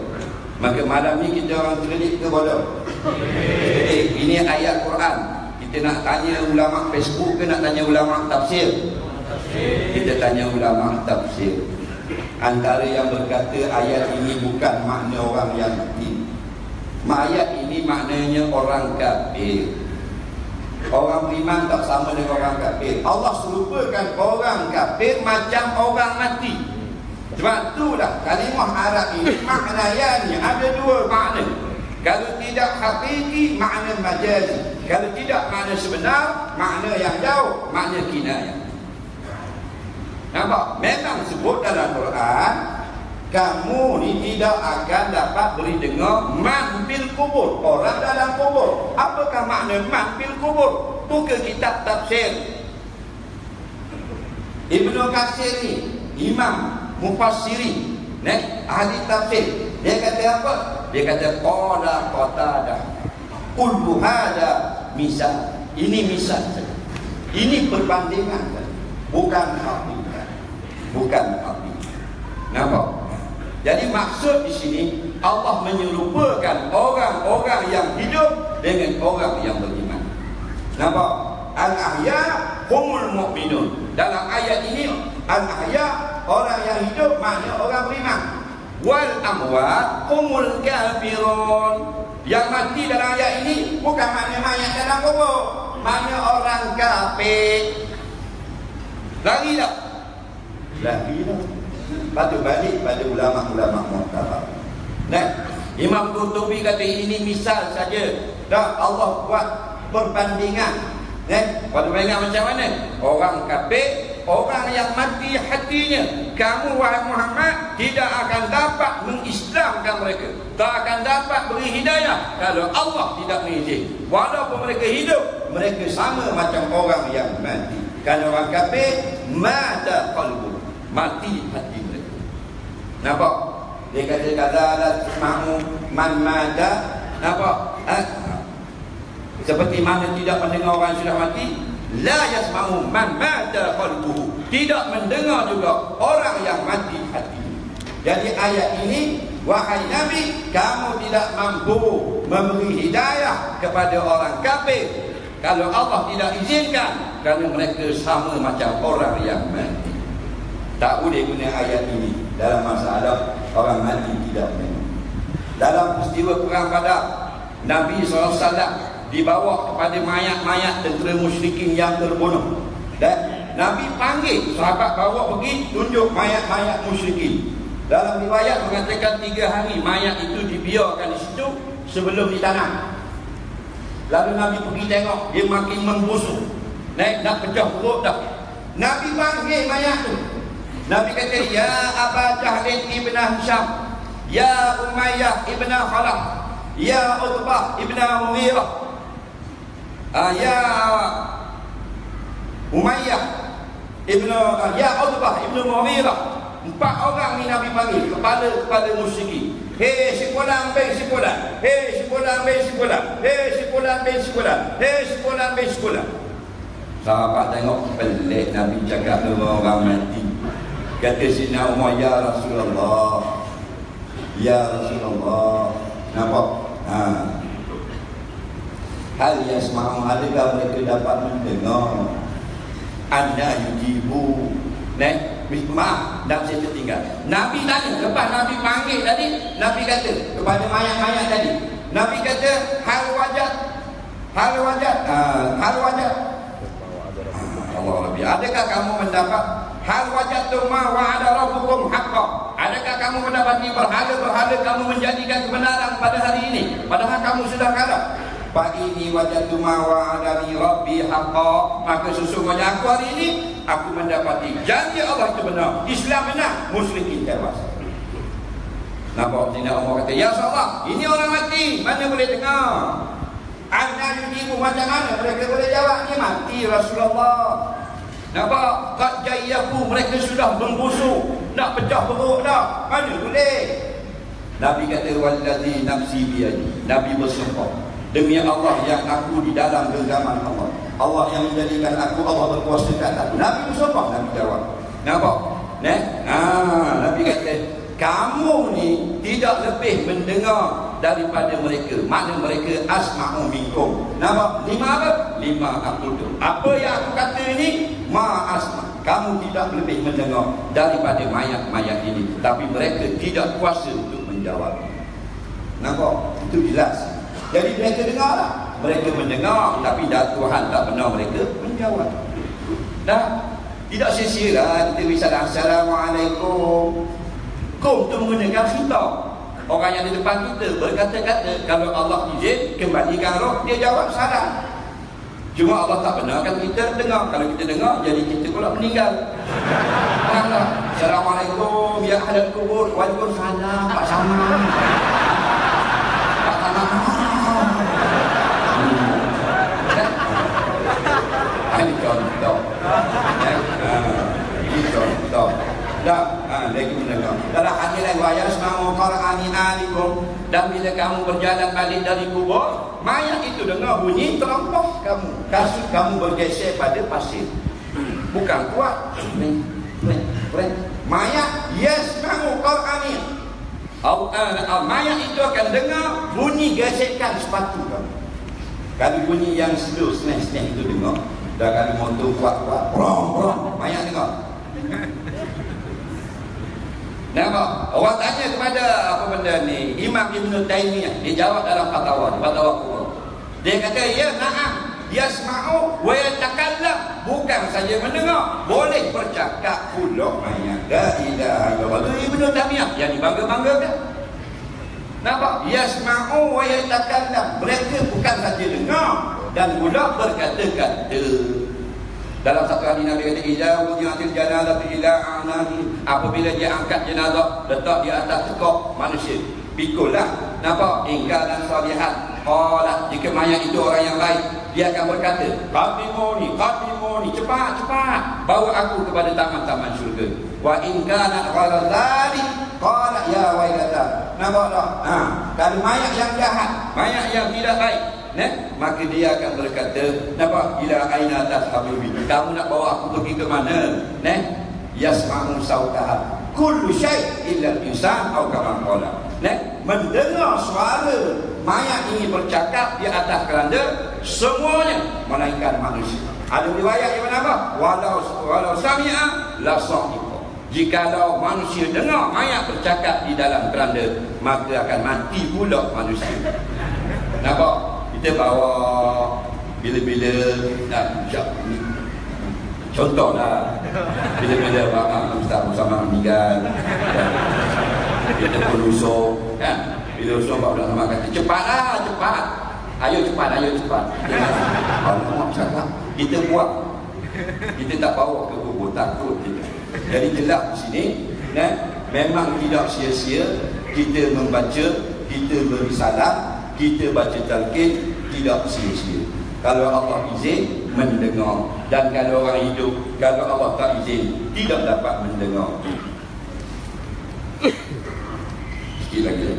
Mana dari mazhab Syafi'i doa tolak bala pusing tapak tangan. Apa dalil boleh buat solat baik? Kalau boleh solat baik, apa syarat? Dia kata apa dalil orang mazhab Syafi'i semayang baca doa pusing tangan. Tolak bala. Dalilnya ada dalam kitab Sahih Muslim. Dalam kitab Sahih Muslim, inna nabiyya sallallahu alaihi wasallam istasqa. Nabi pernah semayang minta hujan. Minta hujan kerana kemarau. Nampak tak? Wa asyara bi zahri kaffaihi ila sama. Nabi mengisyaratkan belakang tapak tangannya ke langit begini. Jadi ada imam kan, bila dia tolak bala sampai kat bala, dia pusing. Nampak tak? Sampai kat doa biasa dia buat gini, asal sunnah. Tapi Nabi hak lain pun begini. Tapi dalam soalan minta hujan, Nabi pusing. Menunjukkan boleh tak kita ikut? Boleh. Selagi tidak ada Nabi kata jangan ikut, ini khususiah aku saja. Tak ada sebut, tak ada Nabi kata ini untuk aku saja, boleh pusing-pusing. Kamu jangan ikut aku. Tak ada. Jadi boleh tak kita pusing tangan? Boleh. Selesai masalah. Apa dalil solat baik? Bila berlaku kematian Najasyi, yang masuk Islam, maka Nabi jauh daripada Najasyi beribu kilometer. Nabi pun mengumumkan Najasyi yang Islam telah meninggal dunia. Mari kita aturkan saf dan semayang. Itulah semayang baik. Nabi ini takabbar arba'a. Dalam hadis kata Nabi takbir 4 kali takbir. 4 kali takbir solat janazah. Janazahnya ada di mana? Ada di Habsyah ada di Yaman Faham lagi? Kita duduk di sini di Madinah. Allahuakbar. Itu solat baik. Jadi apakah syaratnya? Syaratnya hendaklah salat jamaah orang itu orang Islam. Yang keduanya hendaklah sudah dimandikan. Kalau belum mandi tak boleh. Kena mandi dulu. Kerana syarat solat selepas mandi, sunat selepas kapan. Jadi kalau jauh, katakan mayat itu di Riau, kita yang nak semayang di Subang Jaya, di Kuala Lumpur, kita kena tanya dulu. Ada orang di sana di Riau dengar ada kematian di sini. Kita tanya, halo, okey. Sudah mandi? Ya, sudah mandi. Baru selesai mandi. Imam kata, imam fikir? Ya. Okey, kita mulakan semayang. Orang sana kata sudah mandi. Betul tak? Betul. Imam kata, imam yang jawab sini, sudah selesai mandi. Kita pun semayang di sini, boleh. Allahu Akbar, mayat tak ada depan itu. Mayat 500 kilo, mayat 1000 kilo, mayat 50,000 kilo, mayat 100 kilo dan sebagainya. Boleh. Nampak tak? Caranya sudah mandi. Lepas mayat, tiba-tiba kena ulang balik. Tersilap. Bukan mayat sudah mandi, imam sudah mandi.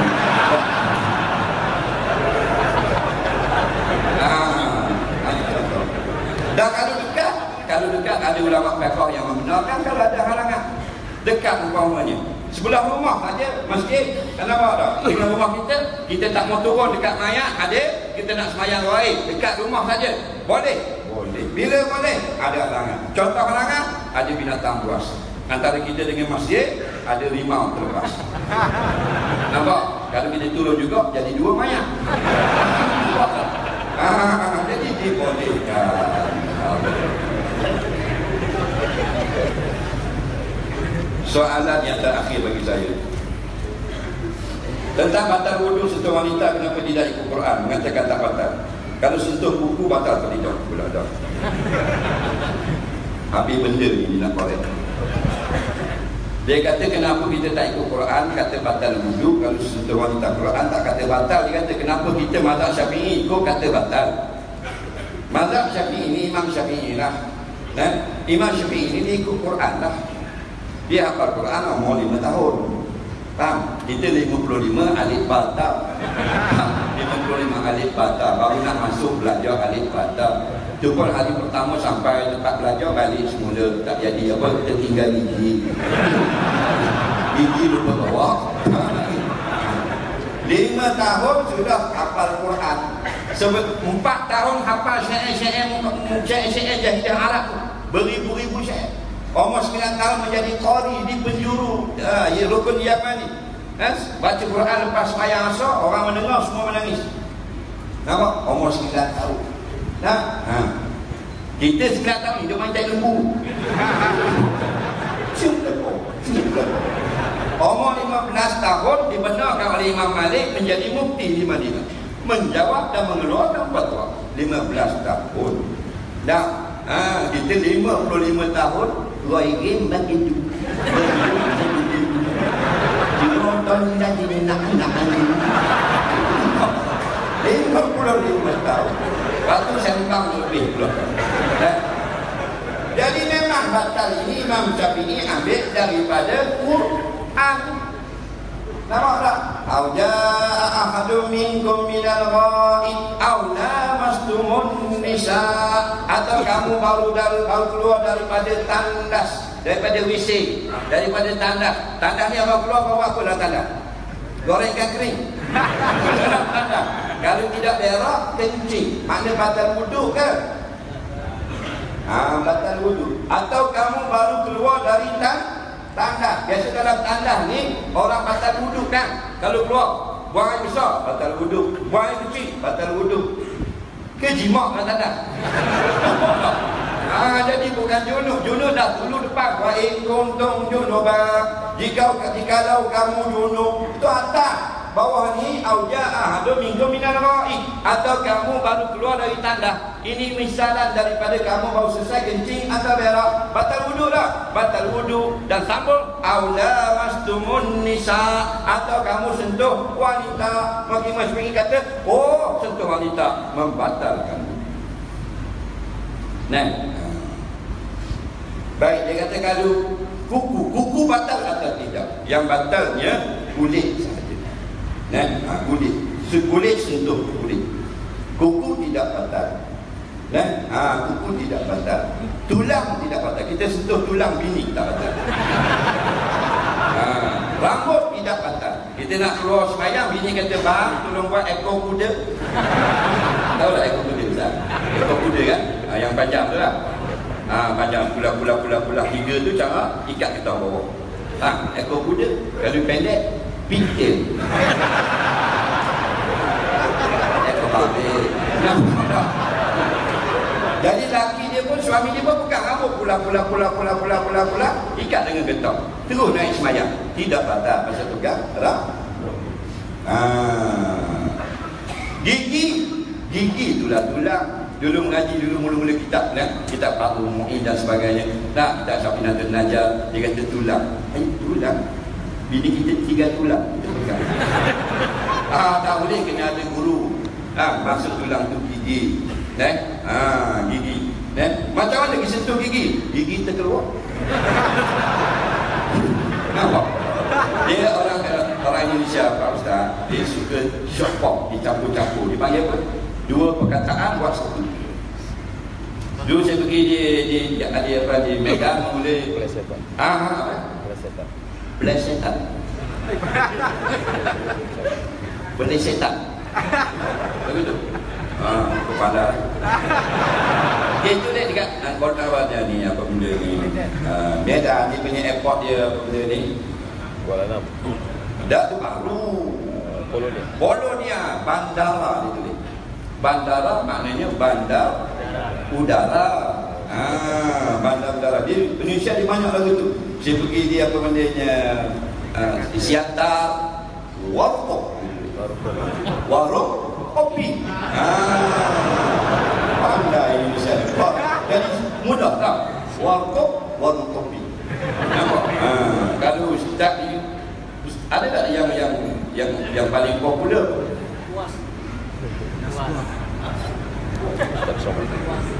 Tak Somang. Paling dia juga. Kalau Ustaz Somang ni dia kita akan panggil Uri Langsi. Uri Langsi lah kalau kita bersetan. Iaitu ulama Riau, Langsi.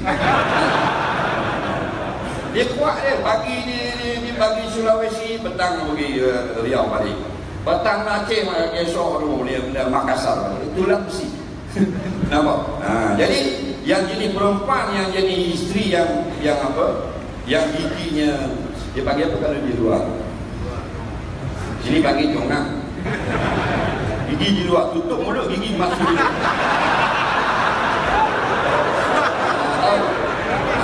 Orang Jawa punya ibarat dia bukan tu Aceh. Tu Aceh. Dia panggil apa ni? Bukan. Giri bawah. Giri bawah. Giri bawah. Gigi isteri banyak di luar. Jadi kan sentuh gigi tidak membatalkan. Tidak membatalkan. Yang batal sentuh boleh. Dalam pandangan mazhab lain ada yang mengkaitkan dengan syahwat. Lepas tu kadang-kadang kita dengan celaan, kenapalah mazhab ni dan semua tak betul. Tanda kalau tak betul tak mau ikut Nabi. Jangan. Kalau kita kata para mazhab itu tidak betul, kita sudah menghina sahabat-sahabat Nabi. Kan mula mazhab itu berlaku dalam sahabat, cuma tidak popular. Kalau nampak cium Nabi dalam kitab Syarh Sunnah, Imam Zahabi sebut yang mengatakan batal wudu cium Nabi ialah Abdullah bin Umar. Yang katakan tidak batal Abdullah bin Abbas.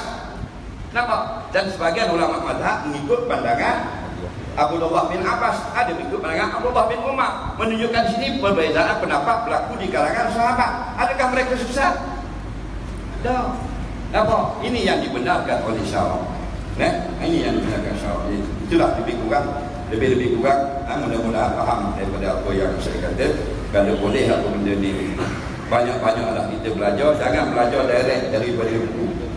Kalau direct daripada buku, kita tidak ada rujukan, boleh jadi kita tersalah. Boleh jadi betul, boleh jadi kita tersalah. Banyaklah kita berburu sekarang cukup mudah. Beli buku dulu tak ada ni, semua Arab. Sekarang sudah ada bahasa Indonesia, ada bahasa Malaysia dan sebagainya. Tapi ingat, jangan bila kita ada buku, kita ada Google, kita sudah menjadi guru. Dengar satu pepatah Riau, mungkin Ustaz tak pernah dengar. Satu pepatah Riau yang berbunyi Kanda tenggalakan Kanda tenggalakan berbulik. Ini betul sah. Jangan juga, mungkin Ustaz pun sampai tidak.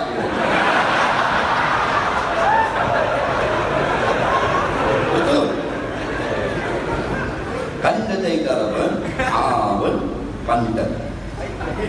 Panditan abad. Kanda tenggalakan panditan abad. Maknanya pepatah Riau lah. Adakah orang yang suka membaca buku itu banyak, dia akan menjadi ulama, menjadi pendeta? Tidak. Kalau menjadi pendeta, musawarah sesat. Jadi bukan dengan kita banyak membaca, tidak ada guru, kita akan boleh jadi alim, boleh jadi mu'tabar. Tidak. Mesti kita kena ada guru. Jadi akhir kalam daripada saya, oleh kerana Ustaz Muhammad sudi bersama kita. Mulakan dengan pantun, saya nak tamatkan dengan pantun juga. Boleh? Boleh. Ikan panggang kesukaan Jokowi. Makan di tepi kandang beriti. Ustaz Abdul Somad kebanggaan Pertiwi. Kalau ada masa datanglah lagi. Assalamualaikum warahmatullahi wabarakatuh. Alhamdulillah, wassalamualaikum warahmatullahi wabarakatuh. Selesai pusingan kita yang kedua dan kita ada pusingan yang ketiga. Alhamdulillah, kita mengambil keberkatan ataupun peluang yang dihadiri oleh dua para asatizah, yaitu Ustaz Abdul Samad dan Ustaz Azhar Idrus. Alhamdulillah kita akan memanfaatkan peluang ini, yang mana pusingan yang ketiga ini kita akan buka kepada para jemaah hanya 3 soalan sahaja, dan 3 soalan ini khusus hanya untuk Ustaz Abdul Samad kerana beliau datang daripada jauh. Jadi datang daripada jauh, kita berikan peluang kesempatan ini untuk kita mendengar jawapan yang soalan akan ditanya oleh para jemaah yang hadir pada malam ini, dan hanya dibuka 3 soalan sahaja. Dipersilakan. Baik, bangun. Ringkas. Ya, silakan. Assalamualaikum, nama saya Firdaus. Saya daripada Keluang.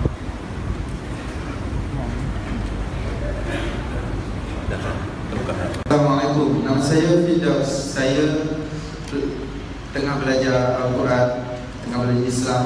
Saya nak tanya, kenapa agama Islam tak boleh bersatu dengan politik?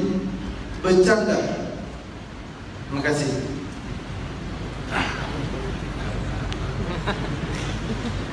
Dengan kerajaan Politik. Kenapa tak boleh bersatu? Kenapa agama Islam tidak boleh bersatu dengan politik, bercanggah dengan politik? Mengkaji masalah sembahyang, puasa, namanya fiqh ibadah. Mengkaji masalah jual beli, hutang piutang, gadai menggadai, namanya fiqh muamalah. Mengkaji masalah nikah, cerai, khulu', talak, fasakh, namanya fiqh munakahah. Mengkaji masalah mengangkat pemimpin, menjatuhkan pemimpin, mengangkat ini fiqh siasat.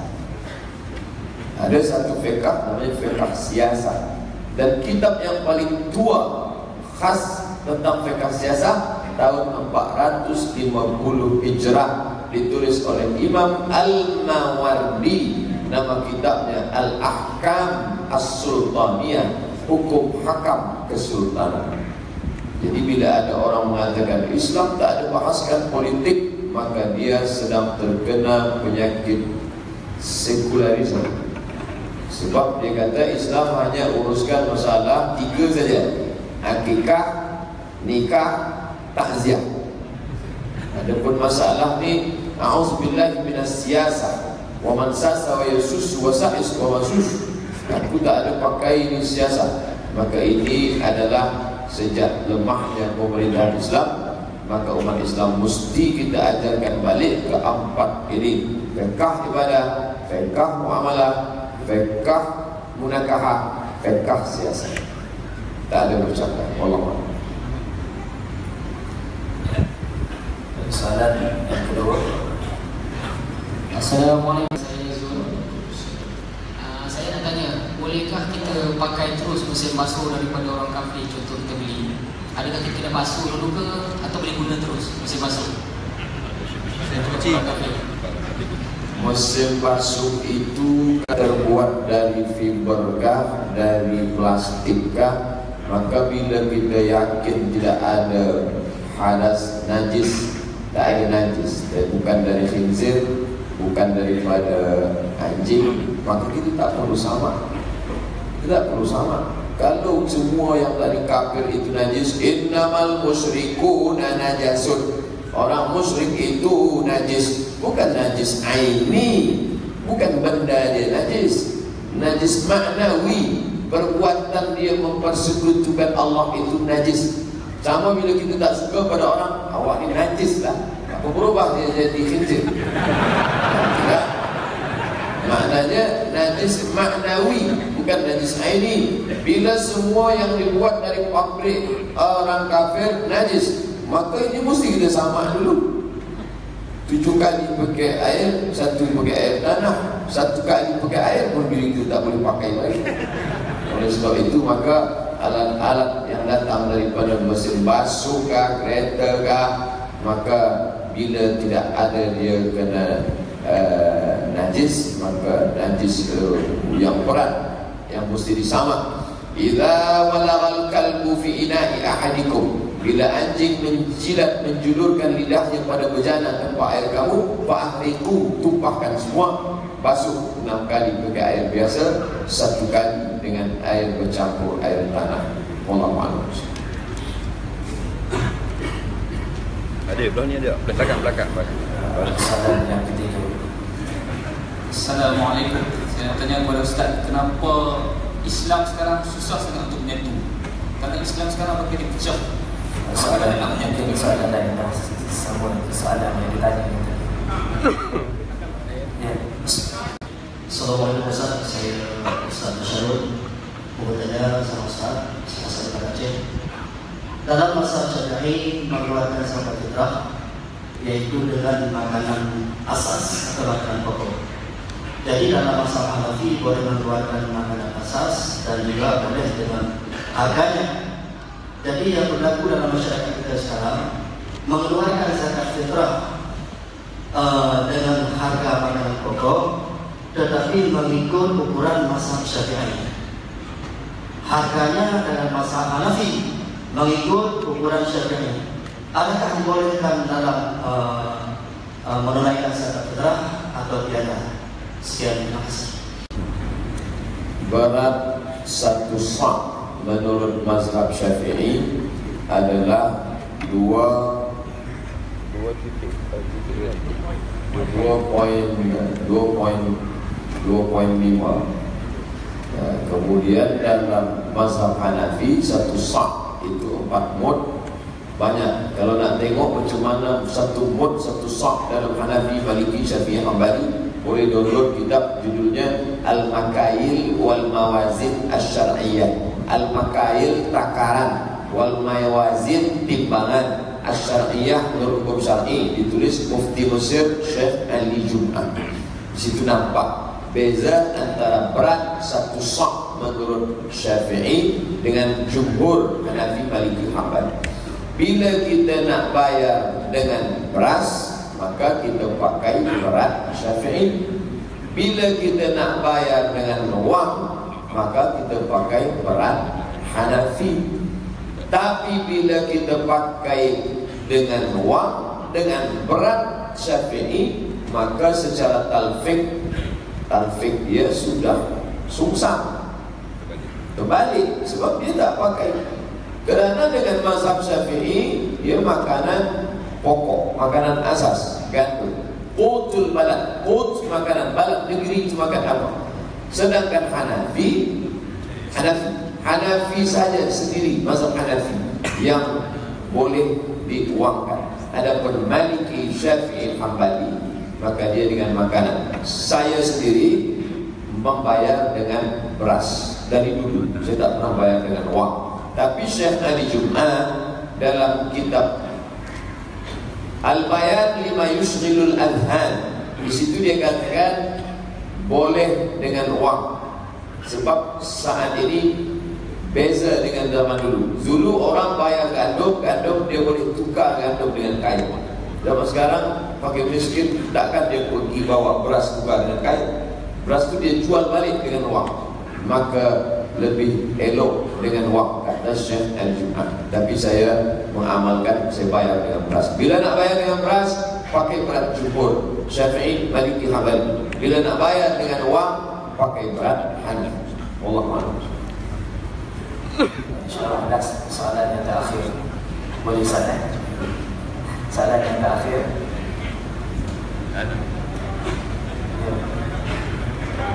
Sudah. Orang Malaysia.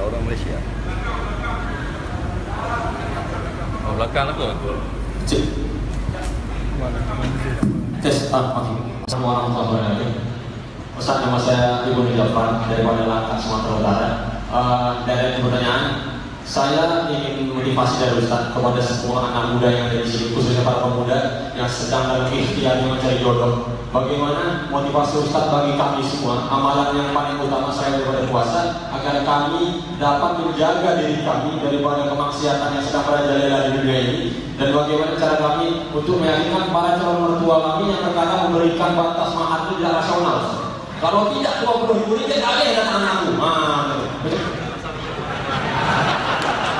Macam tu juga Ustaz. Tunggu tu saja. Kalau tak sampai 30 ribu ini, kau tak boleh kena ngatur apa lagi lain. Haram gimana? Macam tu Ustaz. Assalamualaikum warahmatullahi wabarakatuh. Fas'alu ahla dzikri, tidak orang yang paham betul yang ta'lamun. Masalah ini tentulah saya, mertua saya baru satu saja.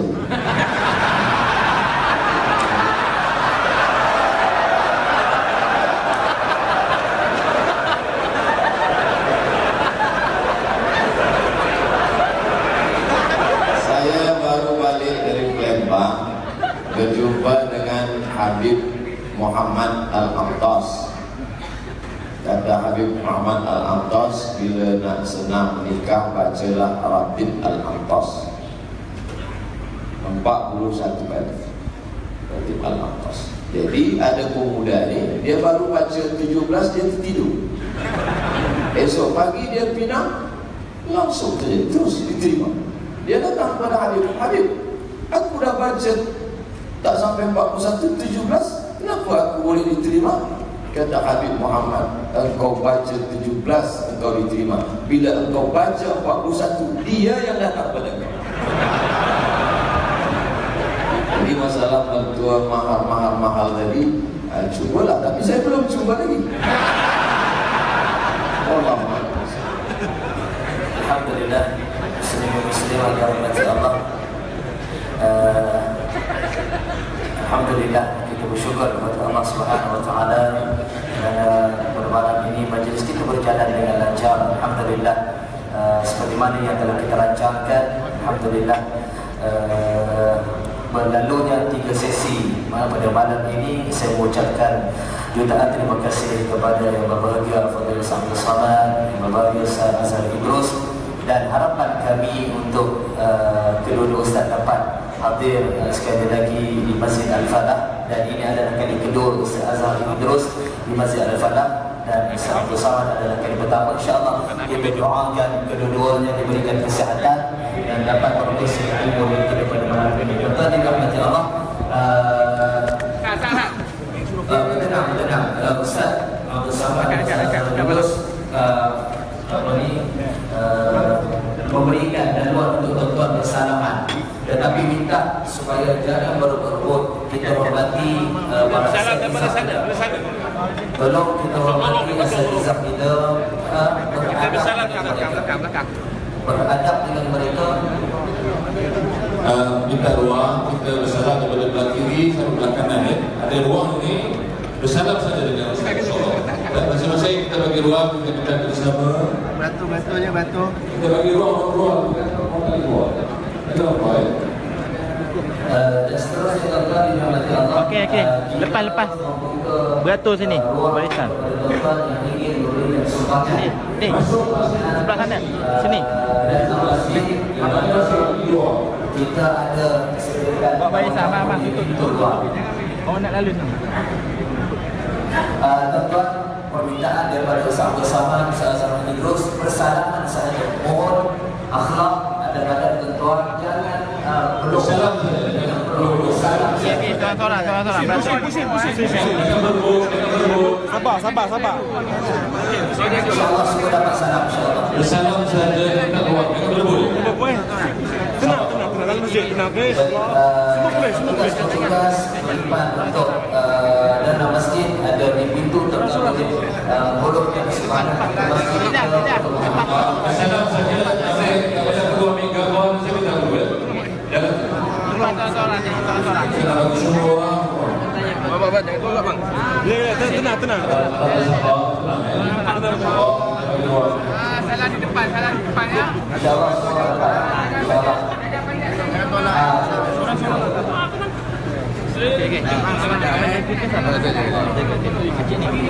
Bang. Jangan tu bang. Salah di depan ya.